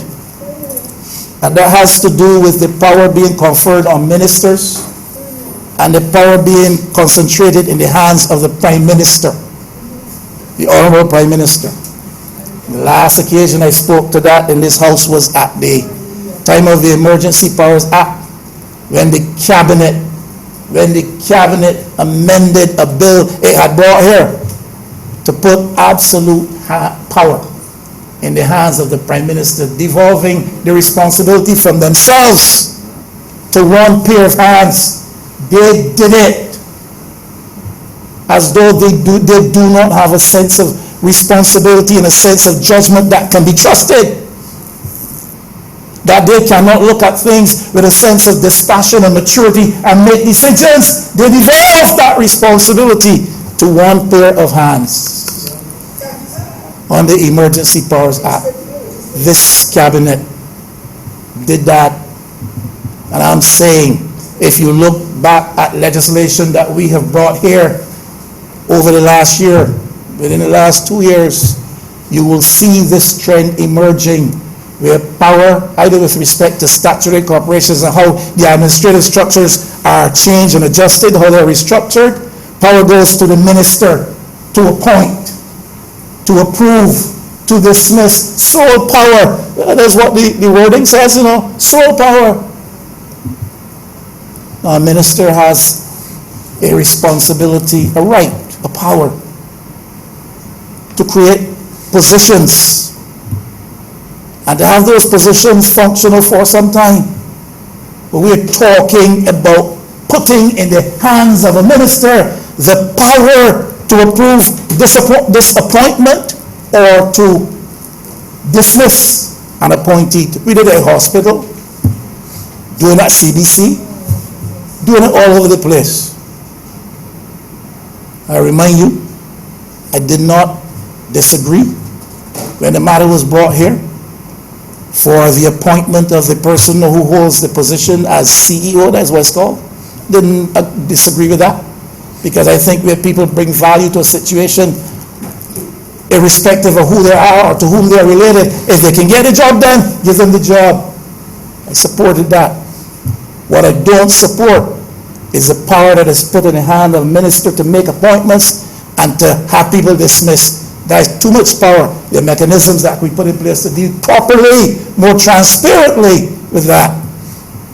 And we do it with respect to the Prime Minister. Look back at the legislation. You know the planning legislation, Mr. Speaker. There is a committee set up to give approvals for planning applications. And yet there's a provision in the legislation that with respect to certain, about 10 or 12 very significant areas, the power goes to the Prime Minister to overrule the position of the committee. You can come down through the place, down through the line, and look at the legislation. We've done it more than once. Put power in the hands of the Prime Minister put power in the hands of the minister. Look, this administration today that holds office, Mr. Speaker, may not be disposed to abuse any of those powers. Hear me very clearly.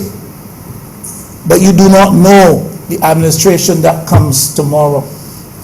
This Pharaoh that rules over the land today may not be the Pharaoh, and I don't mean that in pejorative terms. I mean that simply in terms of a ruler, a position of rulership, a position of leadership. That's all I'm saying. The leader of today may not be the leader of tomorrow. And that is why we must get the legislation right, my honorable friend from St. Thomas.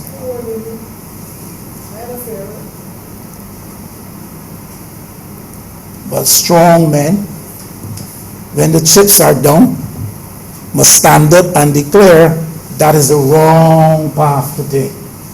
Weak men who are fearful of their own well-being, whether that's professional well-being or otherwise. Weak men who are fearful that cabinet cuts might come or this might happen or look, stand for principle. I don't want to get into that because I don't want to be party to that discussion. What the Prime Minister wants to do, she will do.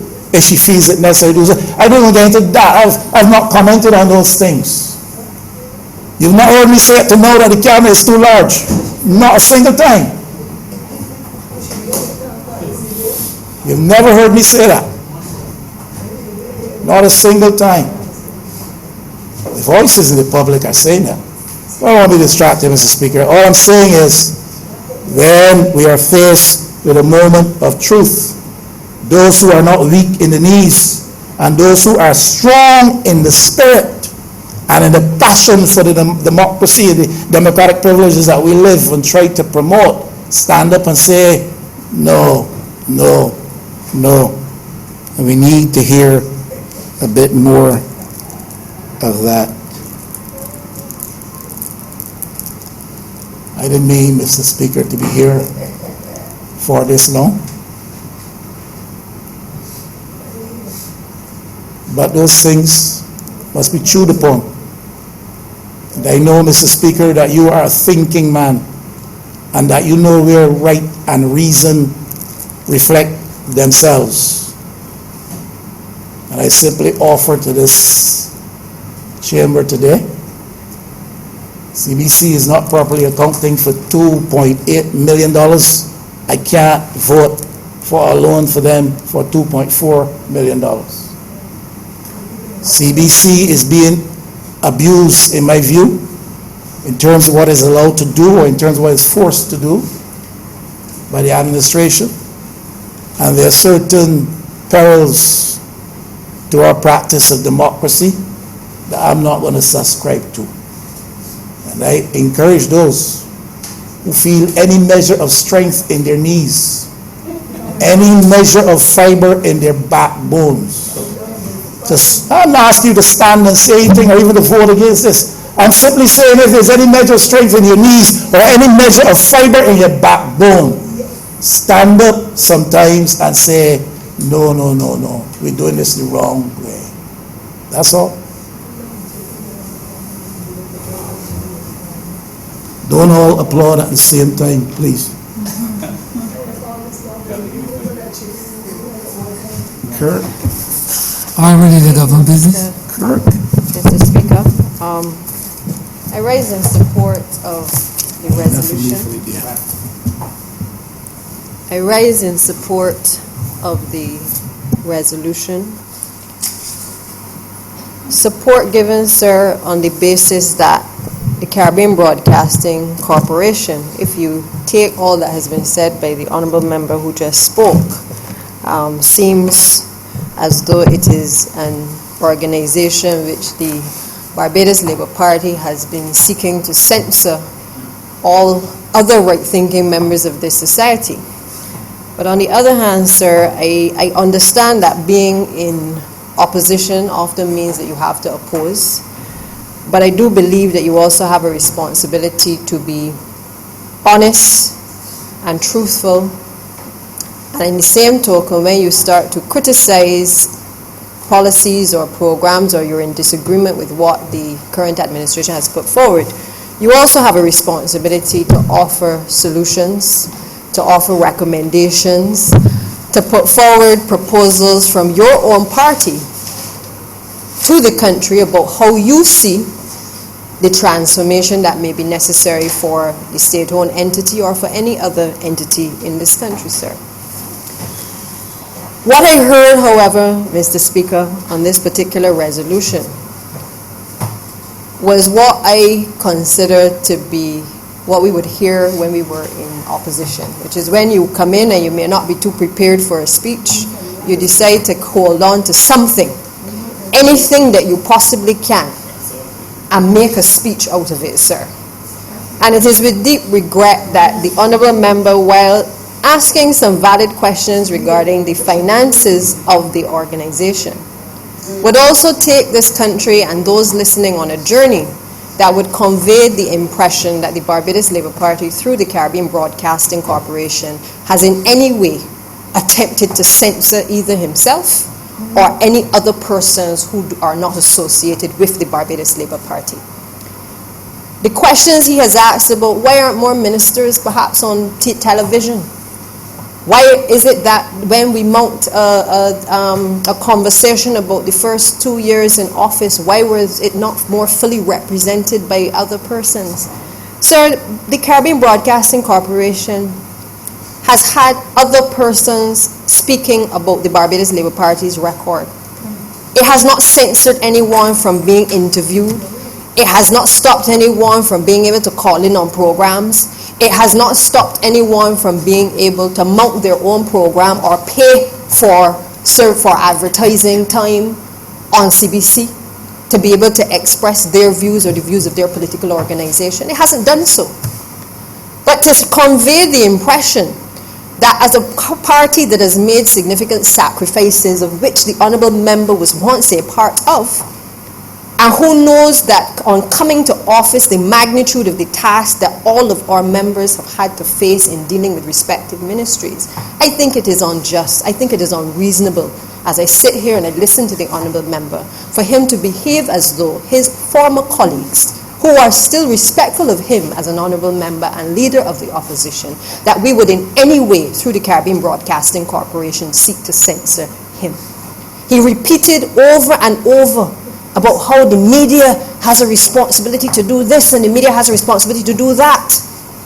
But what he didn't say at any juncture is what attempts he has made to participate in the programming on the Caribbean Broadcasting Corporation. I think what is happening is that he has now realized how difficult it is to financially fund an opposition party and to be able to get airtime on CBC or any other forum.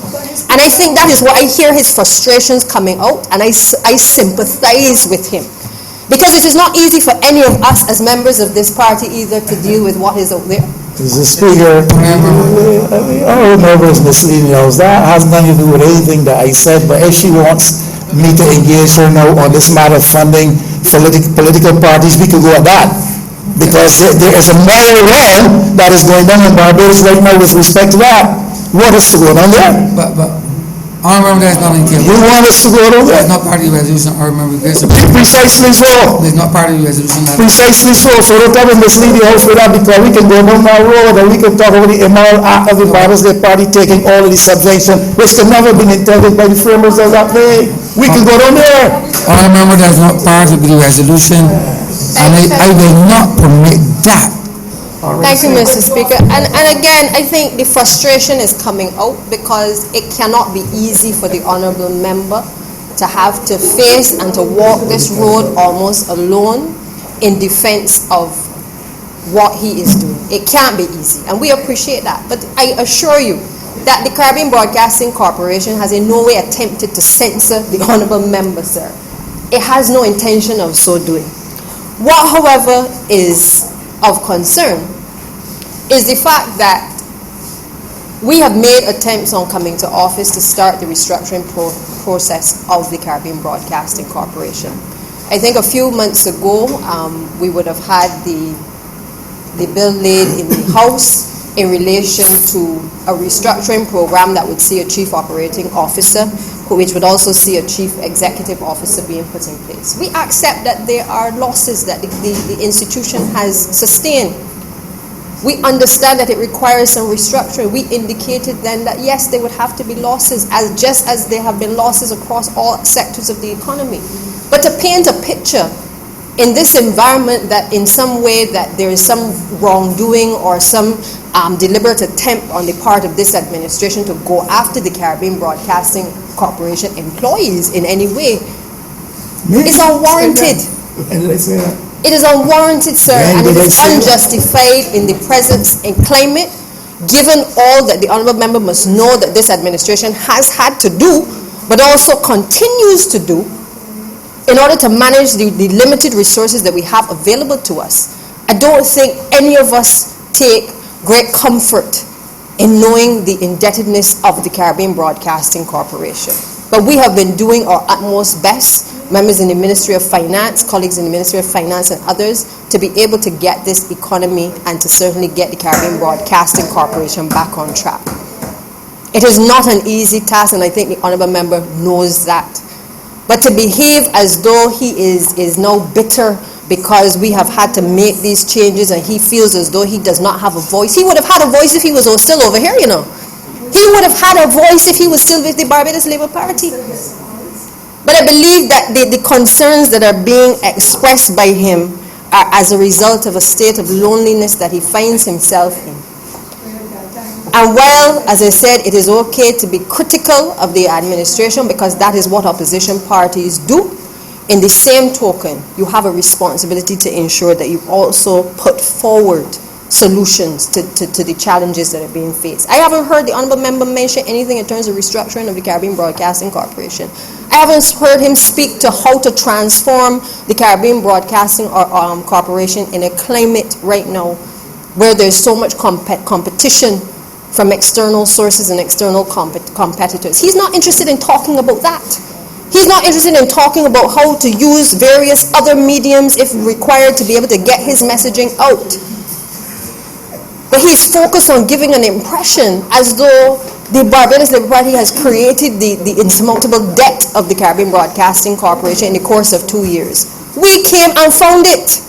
And we have actually taken the steps since coming to office to not only restructure that, but to restructure all of the other state-owned enterprises as well that we have found indebted in this country. Not to use the CBC for the broadcast of DLP functions without paying. That too. No, we could have for our 2-year anniversary used the Caribbean Broadcasting Corporation to let the country know in a forum of worship and celebration for what they did for all of us and for the country.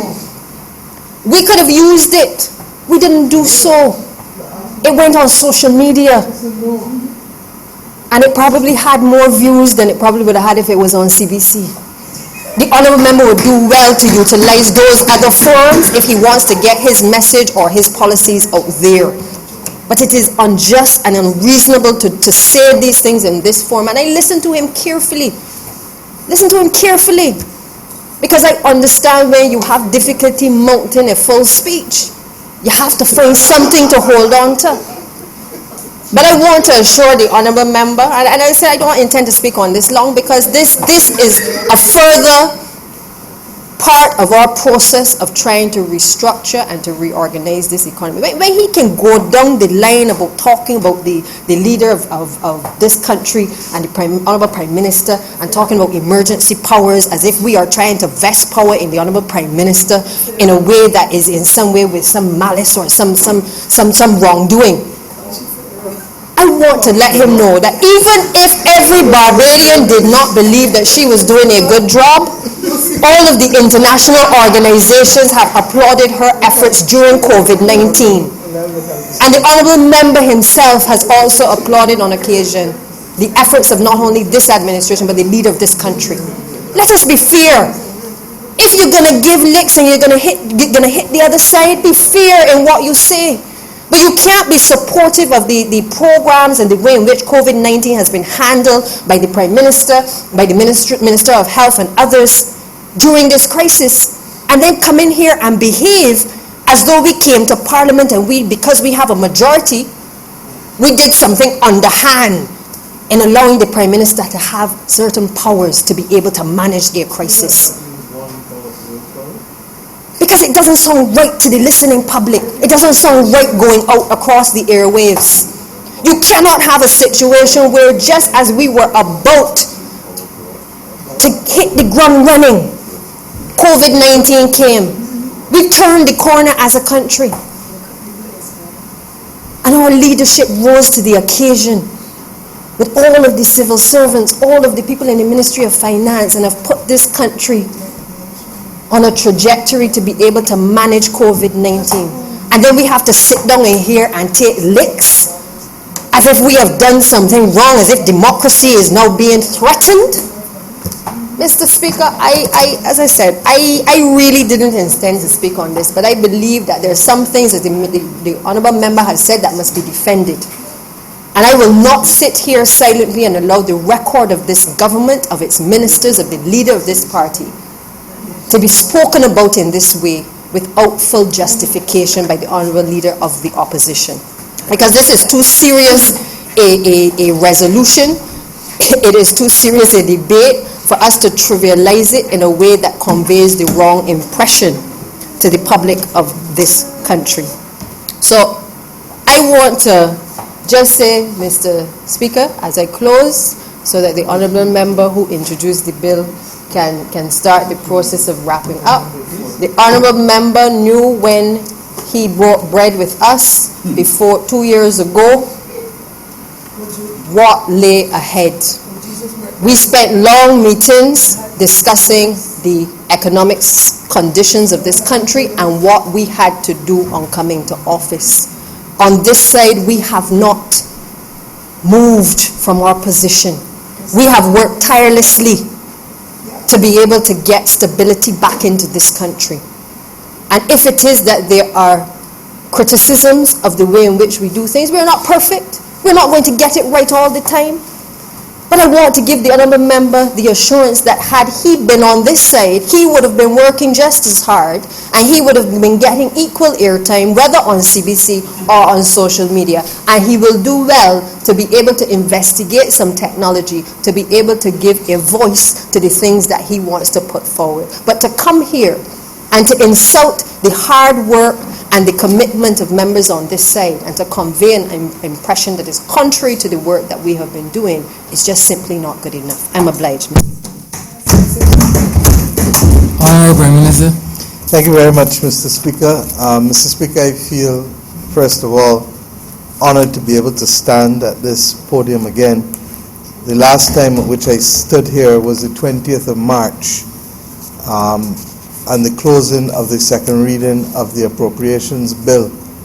And on that Friday night, I did not know that I would not be able to return to this place for some time, because it was only on the course of the following few days that I discovered I would need to have a medical procedure that was serious enough that would keep me out of these precincts.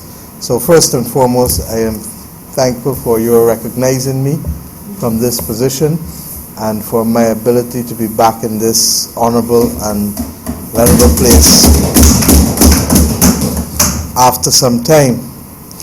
May I also say that as a result of that, it would have meant that I would not have been present for any of the debates with respect to the emergency powers legislation to which the Leader of the Opposition would have in the course of his speech referred. And I must confess that while I signed the last one, directive, that I'm not sure what powers that he's talking about that are being abused by this government or by myself or by the Honourable Member for St. Michael South East, who would have acted for me for some of that time. Suffice it to say, however, that this bill, this resolution that is before us, is about the authority to stabilize the Caribbean Broadcasting Corporation's financial situation, recognizing that in this environment, how many people we think are advertising and spending money at the CBC? How many people in this country even had businesses open to be able to justify expenditure? And unlike others who have chosen to lay off even though revenue has been coming in, the government has made the determination that we are going to literally try as best we can to work with our employees, recognizing that in some instances it is going to be a heavy, heavy load because revenue is not coming in. Now at the same time, we indicated from the very beginning that it cannot be business as usual at the Caribbean Broadcasting Corporation. I must confess that I find it difficult to understand the tone or tenor of the Leader of the Opposition speech. But suffice it to say that there are a few things that I'm asked to be marked in the ground. The last administration made it a habit of ignoring the difference between George Street and the Pine. And as much as I may query very often as to some of the things that I see on television, I don't believe that in some instances it is driven by malice or by directives. I believe that that is the judgment of those who have the capacity to do what they have to do editorially. But I go further. I refuse to accept as the political leader of the Barbados Labour Party that the activities of the Barbados Labour Party must be carried on CBC in full, for free, or for monies not paid, thereby equaling free, for so many things, starting, of course, with the annual conferences and the church services and all of these other things. And I've tried as far as possible to say to my colleagues that, look, this is not what we want to be associated with. So I'm a little surprised because, in fact, I don't get the chance to watch the Senate often, because the Senate more often than not is during the middle of the day when I'm in meetings. But I do get the chance to watch CBC TV sometimes. And I must tell you that I see the senators, the opposition senators, being fully given much, much time on CBC. And therefore to believe that that institution is depriving the leader of the opposition or any of his members from airtime would be something that I would wish to investigate. And I therefore want to invite the leader of the opposition to provide me with the details so that I may write the minister and ensure that he can be assured of the fairness and equity to which he has become accustomed with this government. And why do I say so? On the 20th of March, I stood in this spot and I spoke about an adopt a family program, and I also spoke about the need for this country to also support the most vulnerable families. It is to my knowledge that the leader of the opposition has given us names to ensure that those persons are properly taken care of in this country. And that is how it should be. That is how it should be. It is to my certain knowledge that when the care packages were provided by the other people, the trust, the Sandy Lane Trust, I also indicated then that I would not be part of any public process that does not include both sides. I also included, up to this weekend, and you might smile, I don't know if they've called them yet, another well-known charity that indicated and asked who could we give things to. I said, but whenever you're giving, you have to give equally to the leader of the opposition. Well, I will make sure that the leader of the opposition is in receipt of what I know they had intended for him. And I am a little shocked that they haven't called yet, because they usually operate with judicious speed and make sure that there is transparency and fairness. But I also want to go further. It is easy for people to talk blindly. I've learned it in this country. There are those who are saying that, for example, I have said nothing on Black Lives Matter. There are those who are forgetting that at this point in time, I speak not just as Prime Minister of Barbados, but for another 2-3 weeks as Chairman of CARICOM. And they would do well to understand that I have never believed in jumping on bandwagons. Never. But I believe fundamentally in supporting principles. This government is the same government that would have indicated that moral leadership matters, and that what matters with respect, for example, to those persons at the UDC, that they should not be disenfranchised and told that they have to buy back something which was told to them, Mr. Speaker, would be theirs after 10 years. You recall? And I'm talking about houses repaired.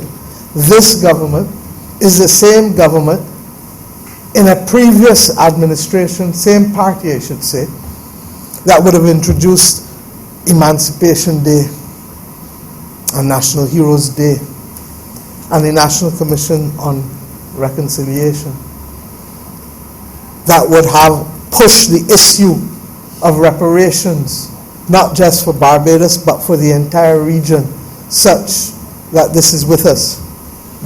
I want to read into the record of this chamber what I wrote on the 31st of May at 1:42 on social media, because yes, the Honourable Member for St. Michael Southeast is correct that 30 years ago when I came into public life, the first thing you did was everything you said, you picked up the phone and you called a newspaper or you called a TV station. But we live in a world now, Mr. Speaker, that is as driven by narrowcasting as it is by broadcasting. And the irony is that those that broadcast locally or those that publish locally don't have the same reach globally.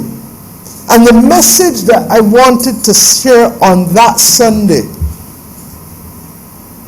10 days ago, into the first, second, or third day of the riots, is a message that is universal and is not limited to Barbados or to the US or to anywhere. And I said then, I'm watching and I'm reflecting. The events of the recent months globally have provided the critical evidence as to why I said in Geneva last September in the Raoul Prebisch lecture that moral leadership matters. Much of what is confounding the countries of the world is the cumulative impact of behavior that is truly within the control of individual citizens. That is why leadership of all types and in all places needs to say, and say loudly, and act decisively when things are wrong and when they are right. Behavior fueling racism or other forms of discrimination or chronic NCDs or destroying oceans and our land and our air, all of this has to be fought. let us get on the same page and show our humanity to ourselves and to each other, and let us save our world. Together we can, and yes, silence is not an option. Now, Mr. Speaker, I am not in the business of PR or public relations as the leader of the opposition, and others would want us to believe in this debate on CBC. I don't think I have ever gone to CBC once and say I want to do a broadcast from here. I want to get in here. I don't think that I have even tried in any way, not even with the minister, far less with the management or board of CBC. But I also believe that when we say things, that those things have a way of being there for all. And that is why the use of social media in conjunction with traditional forms of media continues to be a preferred option for me. Because let us be real, a lot of the people that we think are watching free-to-air television don't watch it in the same way. And that is why the Caribbean Broadcasting Corporation's financial situation is as impaired as it is, because how many people in here go straight now and watch Netflix? How many people in here go straight now and watch YouTube? How many people in here are locked into the WhatsApp and watch all kinds of memes and videos being sent to them, and when you check your watch, 3 hours gone? That's the 3 hours you would have been watching Days of Our Lives, the news, and something else. Times have changed, and it is of significance to me that in this Parliament, we really are going to have to get 1 or 2 people under the age of 40. This must be one of the few parliaments. No, I'm serious. And I'll ask the clerk to do the research. That in the history of Barbados, in modern times, that doesn't have a preponderance of people in their 30s. And when I went in, I was in my 20s. And I say that not because of any form of desire to discriminate one way or the other, but just that it is reflecting a perspective that does not include that absolute younger generation, and we will have to find ways of correcting it. But the generational division is as real as the racial division, is as real as the gender division, is as real as the division that separates us on so many other things. And what we have to do, the reason why the government still has a Caribbean Broadcasting Corporation and a government information system, is that we accept that the government has a responsibility towards national education, moral reinforcement, and to begin to get the kinds of values that are critical in a society such as ours to be able to move forward people, because we can't assume that everybody has access to the same information or the same guidance or the same mentorship across the board in every household.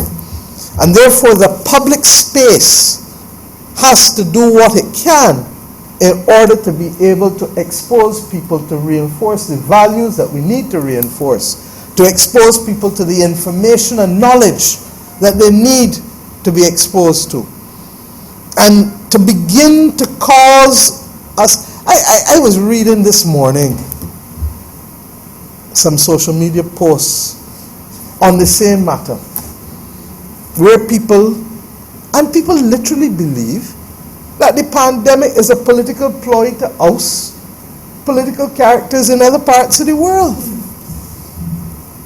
Well, this is the same pandemic that has everybody in here and everybody in the country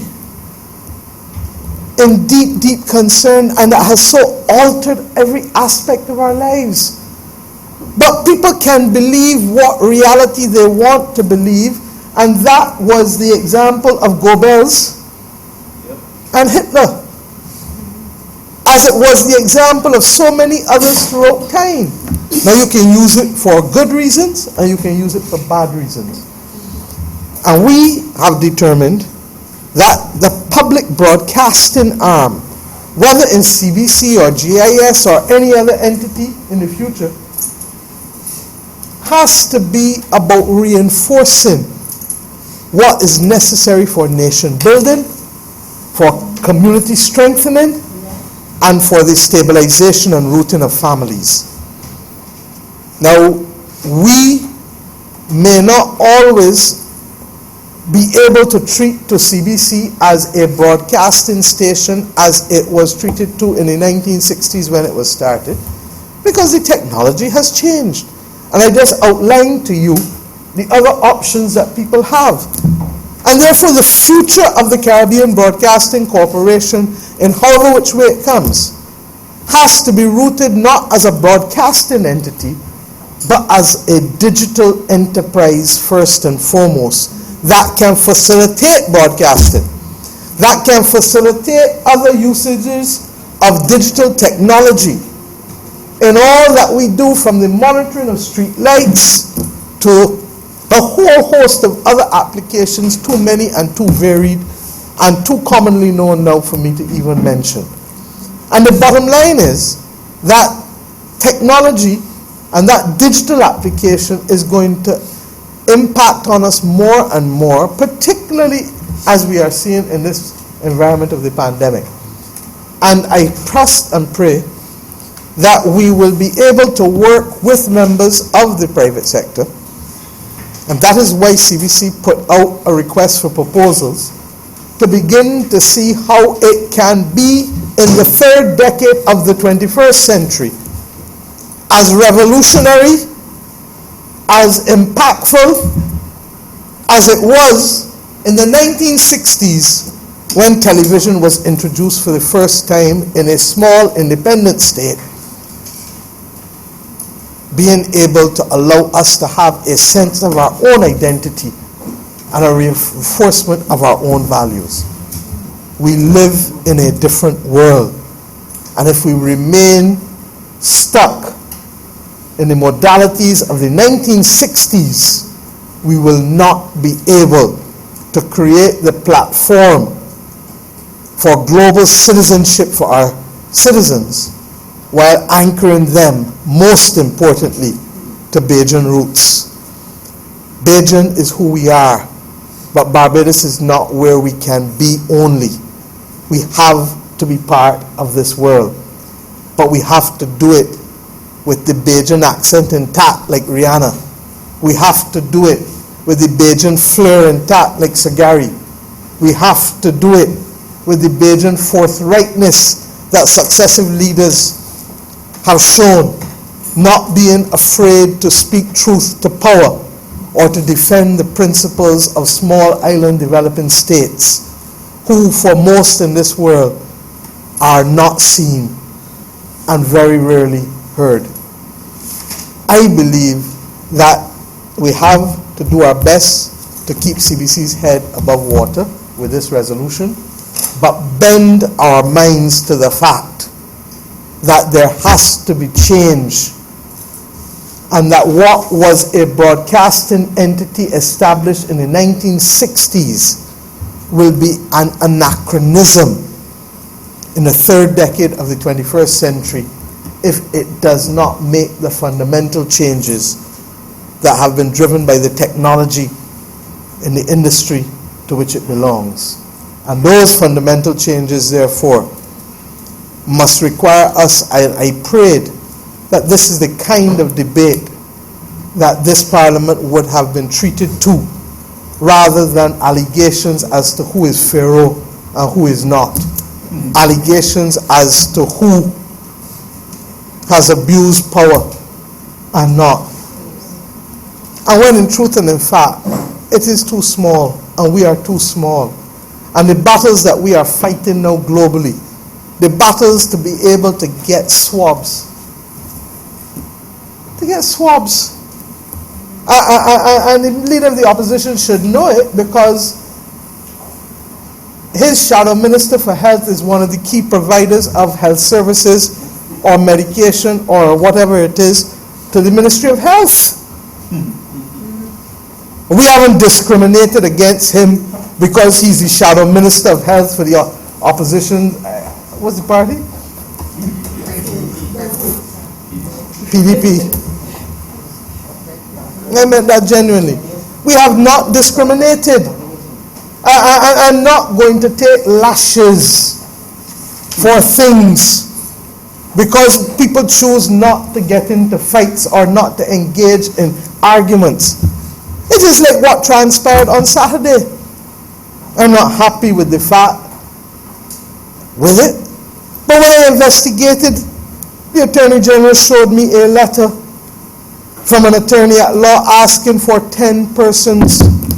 Now, I still do feel that discretion should have been exercised. I genuinely feel so. But let us not make it believe or make anyone believe that the police acted on their own, when in truth and in fact, the letter says clearly that we would walk permission not only to walk, but there will be no more than 10 persons in accordance with the emergency declaration directive, whatever it was for COVID, and that we will remain on the sidewalks. Now I give this country the assurance, whether there's a march or not, this country is not going to support behavior that in any way reflects unfair treatment, discriminatory treatment, unconscious bias, racism. I know I laugh because for me and for the member for St. Philip North and the member for St. Michael Southeast and the member for St. Thomas, what's the unwritten part of this equation that is still not spoken? Discrimination on the basis of gender. The glass ceilings that are still not broken. The judgments that are made. A man can wear the same suit day in, day out, change the tie, and if you like, change the shirt.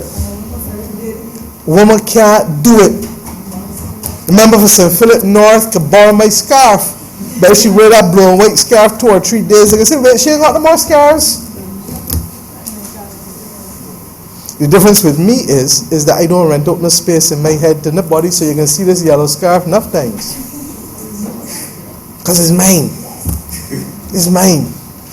And the battles that we need to be facing are not battles that may be fought in the United States elections in November.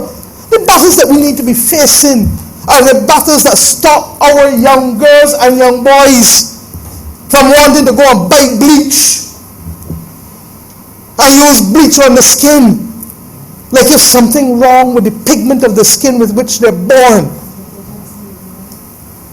And that's why the language of Haile Selassie is as appropriate today as it was when he delivered them at the United Nations and when they were popularized by the great Robert Nesta Marley. Until the color of a man's skin is of no more significance than the color of his eyes. And we can go on and on. I wrote those words on the 31st of May because I believe fundamentally that the solution to the problem comes not simply at the institutional level, but in changing the hearts and minds of people, and in the small things as in the large things. Yes, it was easy for me to tell CBC on the 24th of May when they called at 5:30 at my house, can we broadcast the Barbados Labour Party 2nd anniversary service? It was easy for me to say yes and to ignore the fact that I would then have been getting 2 hours of broadcast time for free. And I said no. And they said, but we want people to see it. And not everybody has social media. I said, that may be true, but the Barbados Labour Party does not and will not pay for this at this point in time because it's not a priority. Our priority is making sure that people can live and eat in this country, not seeing ourselves on TV for glorification purposes. Principles only mean something when it is inconvenient to stand by them. And I don't need the gallery to tell people what I stand for and what we will tolerate. If I have in any way misunderstood the tone and tenor of the Honourable Leader of the Opposition, I say I'm sorry. But what I heard, no, I was in the precincts of Parliament. I was very much in the precincts of Parliament. I was very much in my office and in another room. I am saying to you that the tone and tenor of the debate is not one that I want to associate with. And I want to say to the Honourable Leader of the Opposition, if he wants access to time, say so. We certainly are not blocking you. And I would be horrified, and I say so, genuinely, because I don't need to stop him from talking to Beatum in St. Michael Noes. I don't. I believe that contending views can be there. And for our people, I maintain the worst thing we can do to our people is censorship. Why? Because after 3.5 centuries of being told you can't turn left, you can't turn right, you can't have the hope that your family will be with you next week, next year, next decade, because people have the right to take up and separate. Our people, black people, have a vehement difficulty with censorship and exclusion because that's what they have been doing for centuries. And the difficult conversations, and that is why I commend the book Salt by Earl Lovelace for everyone to read. In the Castle of My Skin and Salt. Salt talks to us about reparations, but it's of a different type of healing. And if we are to heal and go forward, then we need to do so conscious that even if not me, others in my name may have acted. And that is why I commend the member for St. Michael Southeast just now at the end of her speech, and she said it again. I say it all the time. We are not perfect, but we are going to try our best to do right every day. And if on occasion we fall, never be too proud, never be too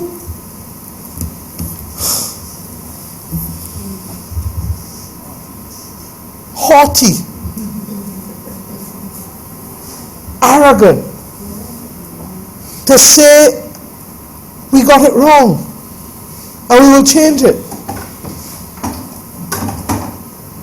Because I believe that there is none among us who walk on this earth as human beings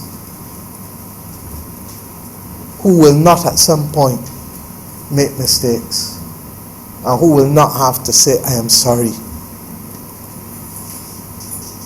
or I can do it better, or I will do it better.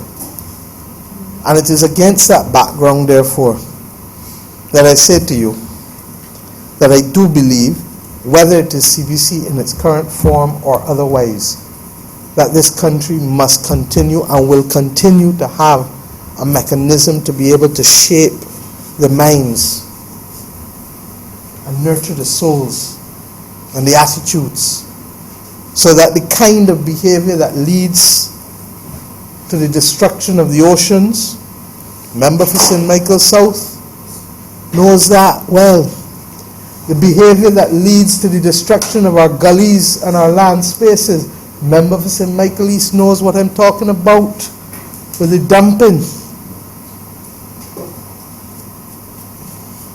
and the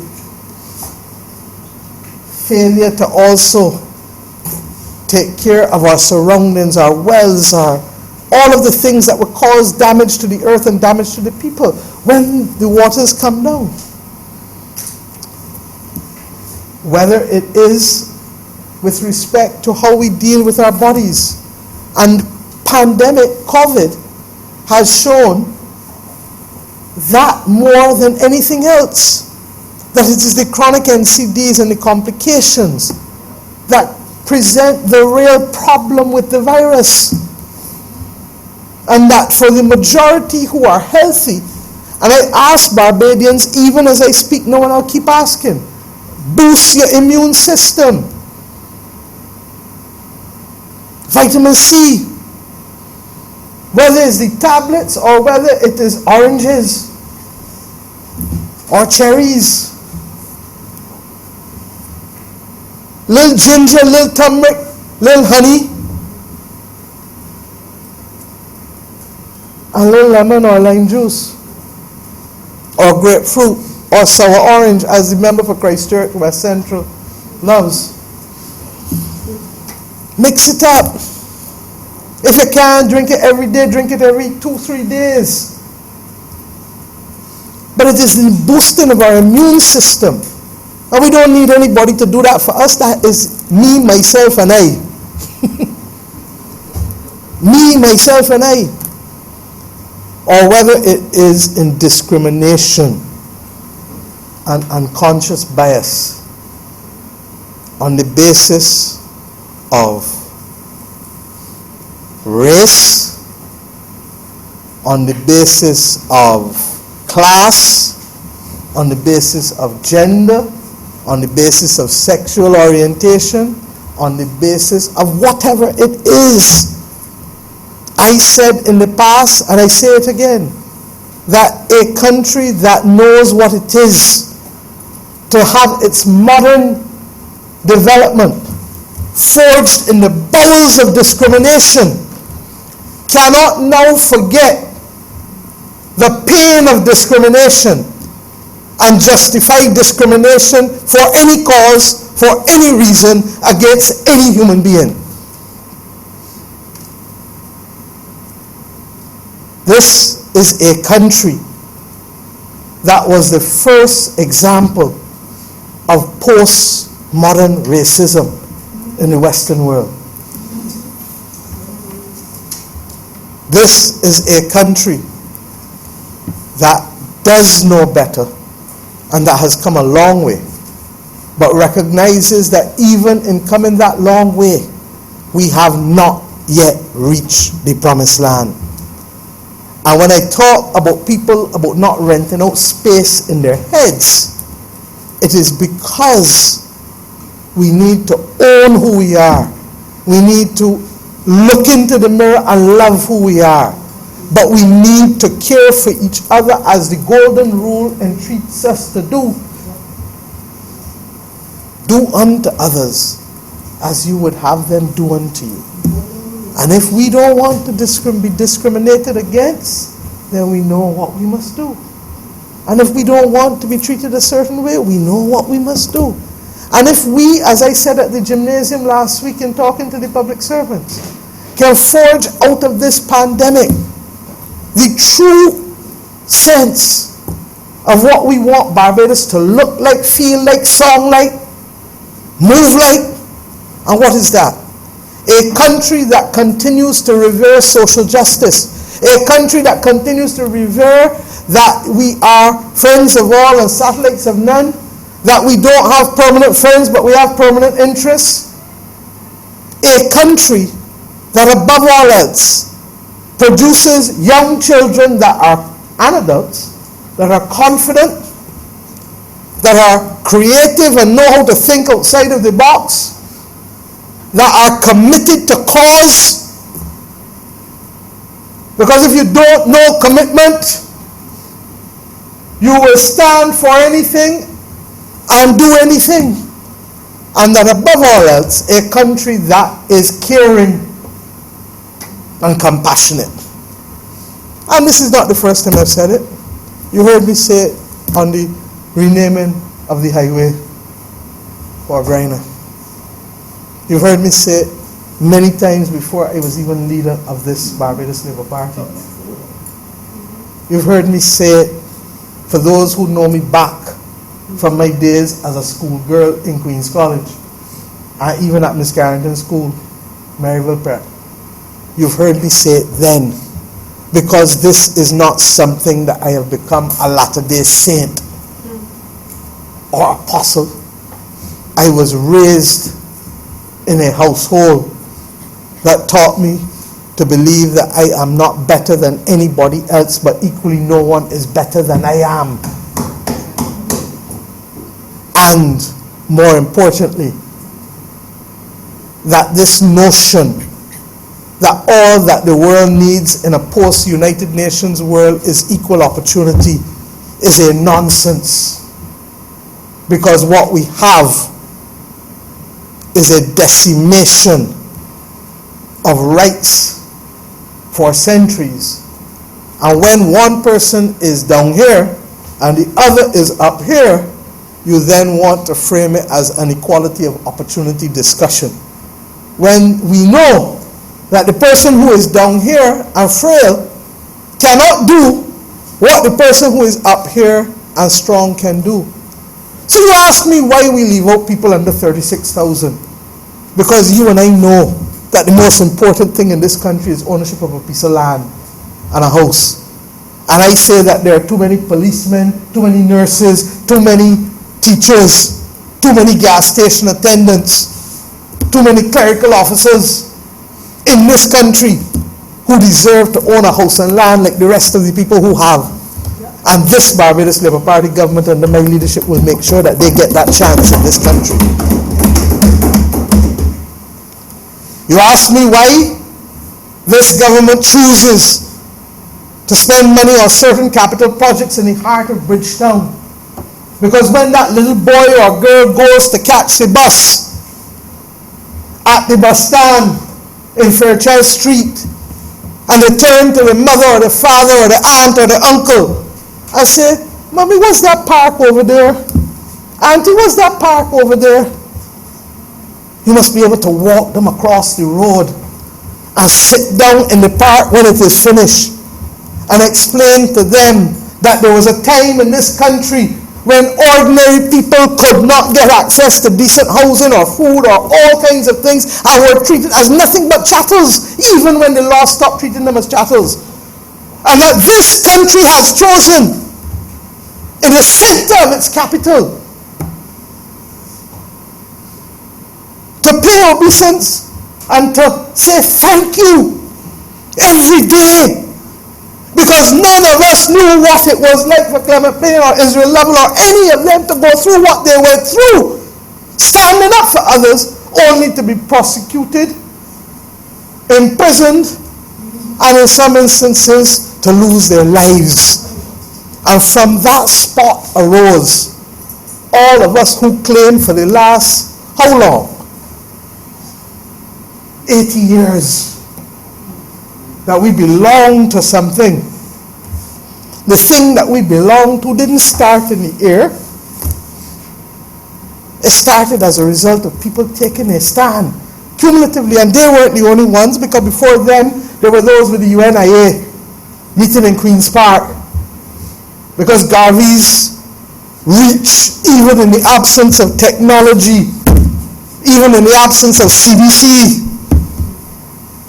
Garvey's reach, and that would be a lesson, I think, for the leader of the opposition, as it was for me, and an inspiration.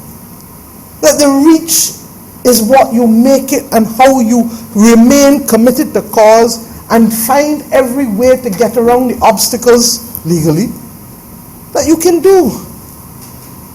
But these are the things that we are choosing. We chose to go in Fairchild Street Market. Everybody in this country used to laugh and talk about how much rats opposite VOB when the day come. as if that was a badge of honor. And this government says no. Take the vendors and put them in proper accommodation. That's part of a new social contract and a new perspective. That taxpayers' money must not only be used for people at the very top, it has to be used in aid of, and I say that conscious that the Auditor General's report got people's head twirling in this country. But suffice it to say that it's not only the Auditor General who got a copy of the report.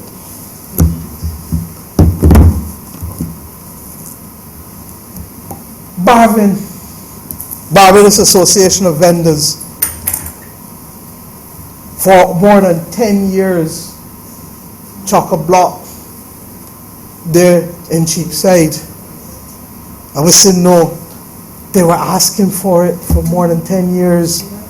And we've taken them and put them on the highway where people can go and drive to them. And I expect in 3 months, 6 months, 12 months that that thing is going to mushroom. Farmers markets, with all due respect, can't only exist in Brighton, St. George. They've got to exist in Brighton, St. Michael too.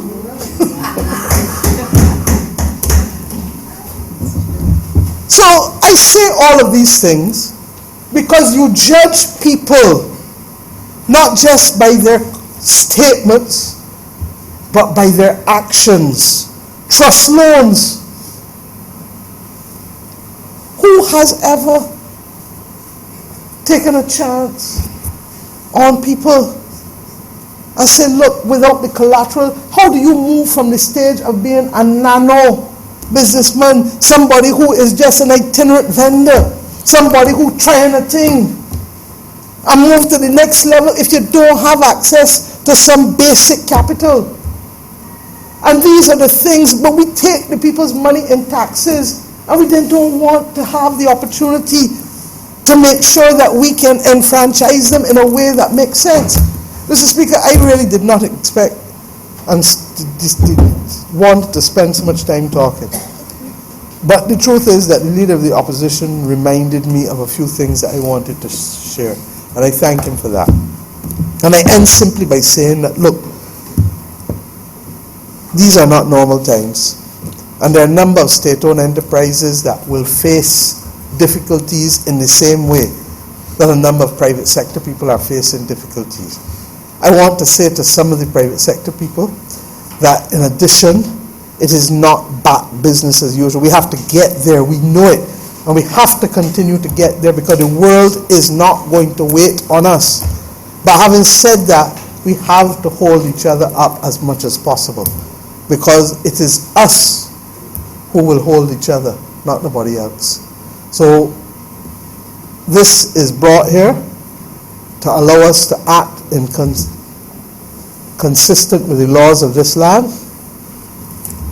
I trust and pray that we will be able to allow a solution to emerge for the Caribbean Broadcasting Corporation as a serious digital entity, whether on its own or in conjunction with members of the private sector, but recognizing that technology is not waiting on us and that the technology which CBC relies on today is obsolescent in a very real sense. Not that it is gone today, but I anticipate that in another 10 to 15 years, you're not going to see the use of free-to-air in the same way that we would have seen it in the last 50 or so years.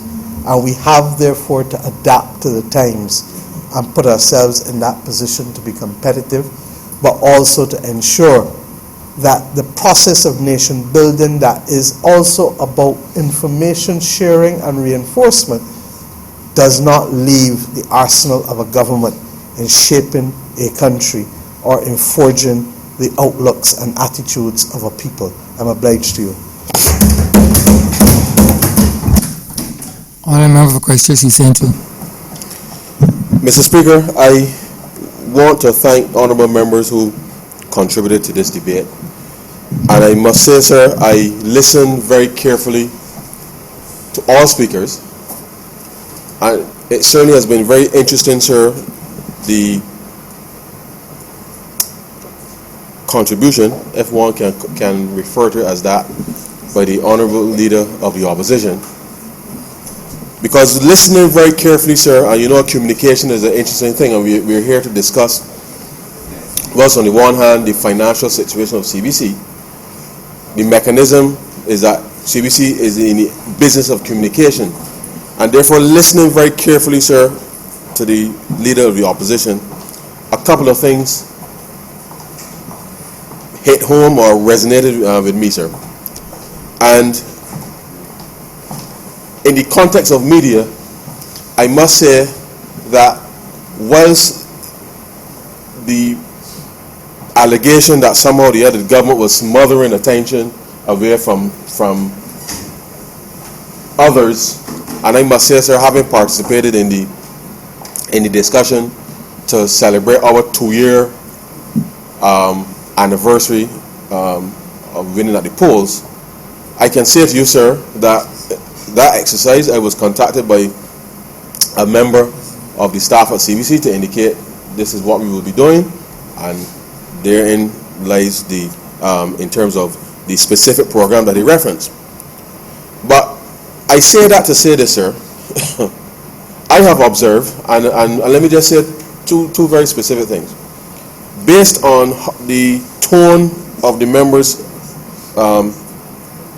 contribution, I glean two very important things. I could be right, I could be wrong, sir, but I glean two things. The members seem to be obsessed with attention on the one hand, and he got quite agitated on the other hand with reference to money in relation to political parties. But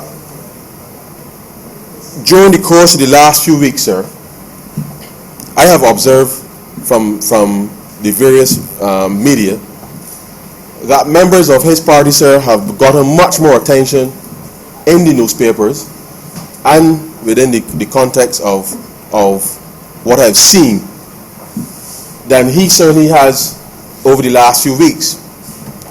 And perhaps, sir, people are beginning to question how effective he may be as the Leader of the Opposition. But I'm just saying what I observe in terms of coverage in the paper and what have you. And I do know, sir, that in the other place, the Senate, that whenever there's a debate, there's a penchant for one of his senators, more often than not, sir, despite what the Leader of the Opposition says here in this chamber, that member in the other place often grabs the headline, sir, saying all kinds of things which are clearly contrary to what he, the Leader of the party, says here, sir. And he gets the attention, sir. And therefore, what I sent, sir, was a pressure building. I remember for Sorry, I can't see. Oh, I can't see. Sorry. Well, that's foolishness. It's all right, sir.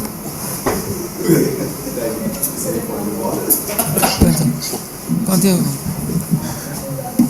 Mr. Speaker, I continue? Not many points. I was a continue. Okay, sorry. I remember for question. Yes, thank you.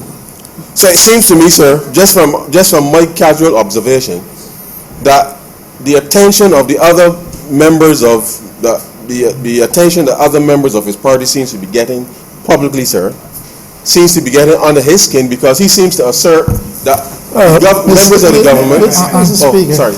with all due respect, point of order. I remember, Sir Michael. The other member is misleading the House. It's about CBC, isn't it? I don't understand. The point of order, sir. Let me say this. I don't need to seek for any headlines. The other member is misleading the House. That is the impression he's giving. That is what my speech has been about. He's misleading the House and responding to that. I don't need to seek for any headlines. I have had the honor and privilege and the power to have appointed in the upper chamber of this Parliament 2 responsible people, one very experienced, one young and brilliant, the 2 best senators there are That's the point. Mr. Speaker, still to this. You want me to curse? You will not get that. You will not get that. You will not get that. Madam, you had your time. Continue, Honourable. Thank you. I have had the honor and the authority, the right, under law, to appoint 2 members to the Senate Chamber of Barbados. 2 responsible people, one experienced, one young and brilliant, both of whom the government would like to see absent from the Senate because their contributions are telling. And further, I have never instructed any. On a point of order, Honourable Minister. the honourable member ought not to mislead the House. I would be very happy to see the, what's her name? Senator Drakes. I believe she's a very good senator. I would be happy to see her as a government senator too. Confirms what I was saying, Mr. Speaker. So I'm not misleading now. Never instructed any of the 2 of them as to what to say. In fact, I have clearly told them, speak your minds. They were appointed before we constituted a political party. You have leave of me to speak your minds independently and even disagree with me. Now this honourable member from Christchurch, Essential, over whom I have been sparing today, or when he hears big people talking, to keep quiet and not to get into that. He is out of his league. Now let me say this. Honourable Member, that is. He is misleading the House as to what I purpose to say. Honourable Member, when I speak, I think people must listen to when I speak that I have commanded the chair. I don't think there's any need for you to go in anywhere to use language that might be deemed offensive. I understand. Honourable Member, just listen. I'm listening. You have to. You can raise a point of order, but I prefer that you cull your language in what language, Mr. Speaker? But I'm in the chair. I just would prefer you to cull your language differently. Continue, Honourable Member. Sorry. Continue, Honourable. I was suggesting that when the honourable member for Christchurch East Central hears big people talking, he should keep out of it, especially with his limited experience in these matters. Now, don't let's get any side talk. Only one person is allowed to speak at a time in this chamber. and he's been misleading this House as to what I said earlier, and I'm trying to correct that, Mr. Speaker. Now here is an honourable gentleman over whom I have been sparing in these debates on this day. I have heard him no less than on 5 occasions make comment with respect to what should happen to the numbers of portfolio appointments in the Cabinet of Barbados. Totally inappropriate. Totally inappropriate. He brought that in here today in this debate. Honourable Member, is this the point of order you're raising in relation? Point of order, he's misrepresented what he said. But I have to rule on the point of order, so before you not to go down that line. Well, that is all right. Tell the honourable member. I prefer you not to go Tell down the honourable member not to be misguided by his own inexperience and ignorance, I mean lack of knowledge, on these matters, and speak to the point. May not be bishop-like, it's parliamentary though. Mr. Speaker, Can you answer mic, sir? Honourable Member, please. I must admit, sir, I am perhaps my inexperience has left me a little confused by what was just heard in the chamber, because I indicated quite clearly what was my impression based on what I have seen in the public as well as on CBC with respect to the fact that members of his party have been getting more attention in recent times than he has, and therefore if he believes that that is erroneous assumption on my part, then simply say that. But I am just saying to you, that is what I have seen, and therefore I understand that when a man is under a little pressure, sir, under a little pressure to get attention. Mr. Speaker, again, I rise in objection. He is totally misrepresented. Honourable member, with the greatest of respect, you have risen already on that point of order. There's no need for you to rise again on it. You have made your point on that point of order, so there's no need, sir, for you to repeat. I thank you, Mr. Speaker. No opportunity will come again. I won't be so. Thanks, Mr. Speaker. Pressure is a very serious thing. But let me get to the other point, because substance, sir, is critical in these debates. And I raised the other point upon which he got quite agitated in his previous contribution, which relates to monies. And he raised the spectre, sir, of the fact that somehow it was immoral of the Barbados Labour Party, when the people of Barbados quite clearly, sir, elected all of us as the Barbados Labour Party to serve in this place. And he suggested that it was immoral of the Barbados Labour Party to get the subvention from Parliament and to try to put it in the public's mind that there was something wrong with that. But, sir, we are here for solutions. And I would like to recommend to the Honourable Chamber that, notwithstanding what he perceives to be my inexperience, then I would recommend to him, sir, that we can solve this problem, because this seems to be a recurring issue, sir, over and over periodically every few months. And so therefore I would like to suggest to the Honourable Chamber that he could resign his seat, allow the Honourable Prime Minister call a by-election, and if he wins the seat, then he can come back to this chamber, sir, and make a moral argument for why any party that he may wish to represent in this place may be able to get access to the subvention. That is the only basis, sir, upon which any monies from this parliament goes to any parliamentary party. So therefore, if he is interested in democracy, sir, and all of the talk that he put down here earlier, sir, then resign his seat, let the Honourable Prime Minister call a by-election, and let the people of St. Michael West, sir, determine whether or not Barbados Labour Party or any other party for that matter will have access to the money. But the truth is, sir, this has been a financial debate. I know I vote for you, that's the thing, I mean, that's the thing. But the reality is, sir, when you're under pressure, you start to lose some perspective of what it is the government has been trying to achieve. And the truth is, sir, Point of order, Mr. Speaker. Point of order, Mr. Speaker. This nonsense that we hear emanating out of the lips of the... Just refer to the point of order, Honourable. This nonsense which is emanating from the lips of the Honourable Member for Christchurch is central. I rise on a point of order with reference to... You can't use that language.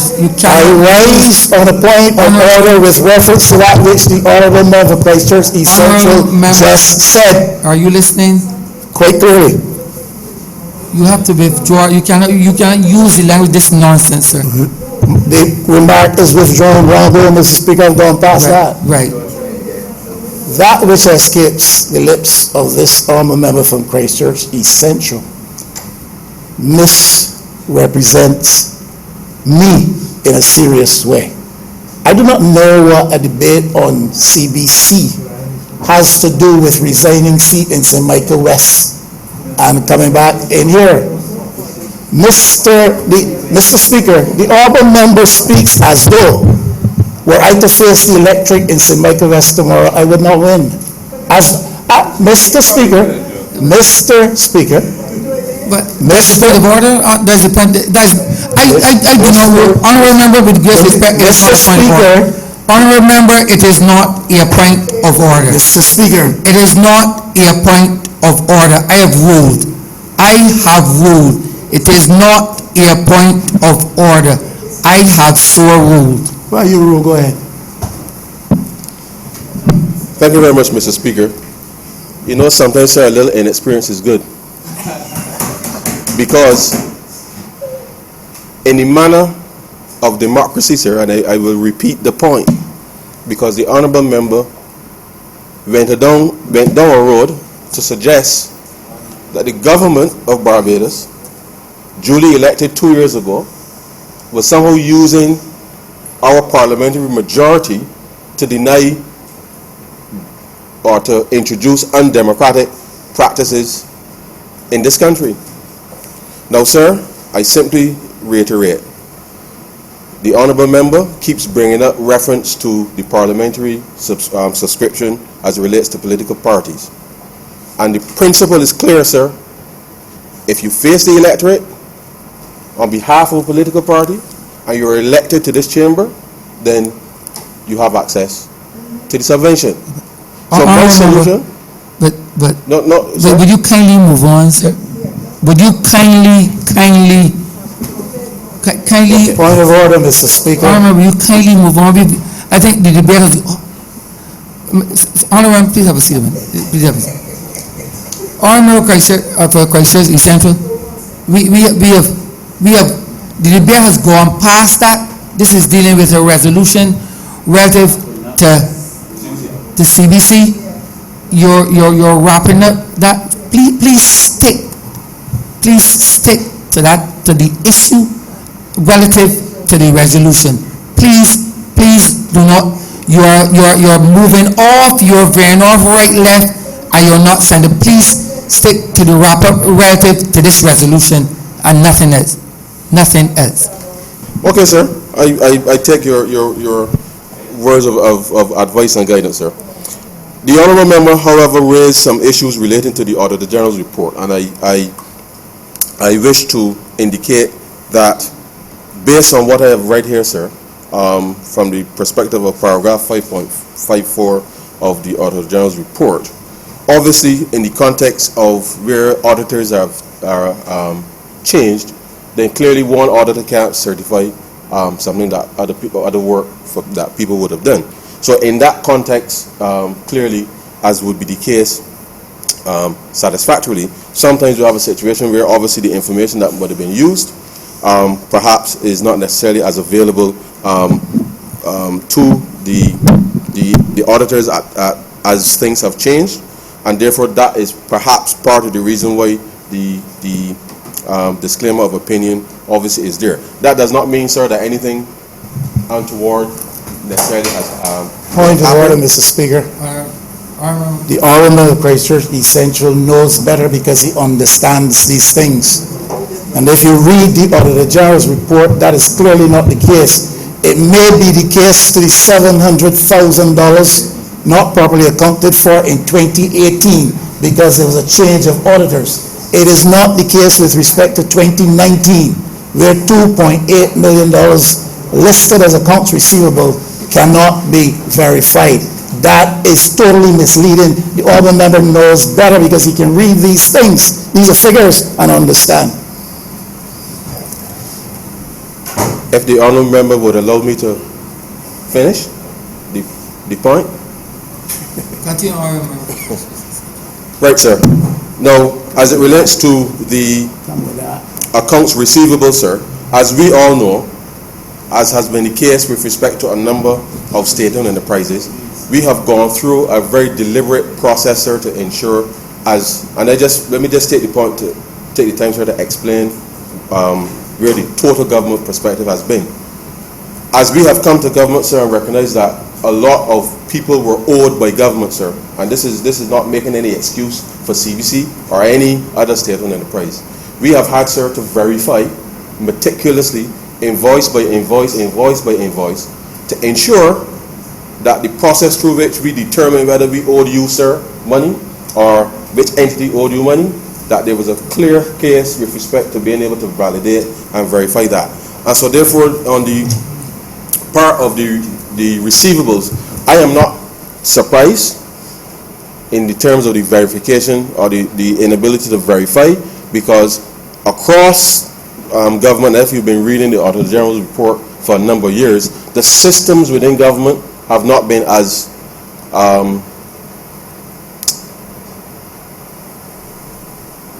strongly supported by way of record keeping all the time. And therefore, these things happen to be in the process, though, of ensuring that we can account for what has been paid and what is to be received, because we are now in the process of ensuring that our payment system nationally, sir, nationally, that when people pay something, that it is recorded in real time. And very often, sir, as we have seen instances in the past, and then, as I said, this is not only related to CBC. We've had instances where sometimes people are paid twice because for the same set of invoices. We've seen instances of that, and they've had to be recalled, and therefore we've gone through a very deliberate process to ensure that in this overall framework with respect to settlement of arrears, and certainly with respect to being to account for what is owed to government, that there's a very meticulous process to be gone through. So this is whilst the audit may say that yes, the auditors were not able to verify, the reality is that that requires us now to ensure that all of the financial systems in government now they talk to one another, so that we can actually have a real picture with respect to receivables, such that we know what is the financing gaps for any financial institution. And so the honourable member, yes, clearly I understand the difference between the two, but you have to understand the context in which you're operating in. And let me remind the honourable member as well that since we have come to office, we have put in place a much more rigid regime with respect to being able to account by the end of every month with respect to all of these state-owned enterprises as with respect to their management accounts. And it means now that going forward, we should be in a better position to be able to ensure that by the end of the year, when the audits are completed, that it will be as seamless as possible, because the systems have been put in place to ensure that from month to month to month that the various validation exercises will be completed. Now, I would love this to happen in 2 years, so that everything is up and running, so that the government will have access to clean information, clean data, so that we can make decisions. But we are pushing as fast as we can with respect to being able to deal with these matters. It means having a comprehensive training program for all of the financial and accounting staff across government, both central government as well as state, across the state-owned enterprises, to ensure that issues like these don't continue to be reported in the Auditor General's report, like how we've seen in the past. And certainly myself and the Prime Minister, we've given the commitment that we're going to put the support within the context of enhancing and boosting the training for all of the accounting and financial staff across government to ensure that these matters are put to bed. But it really does take, sir, a lot of effort with respect to ensuring that all of the systems and the record keeping, that all of that is in place. So, sir, this resolution, as the Prime Minister said, will allow for us to be able to put the CBC on a different path. The rest of the reforms in terms of how they operate will have to be gone through. As I said, I'm not a media expert. I don't know anything about media and the operations of it, but I know enough, sir, to know that the media landscape has evolved and is a very aggressive and competitive market. And therefore, if CBC is to evolve and stay relevant to the people of Barbados, then it has to reinvent itself. It has to become fit for purpose in the 21st century and move to a much more digital form of delivery of its services. Because at the end of the day, sir, the demographics, there's a strong demographic shift, and being able to monetize opportunities and to give access to ordinary Barbadians to the space.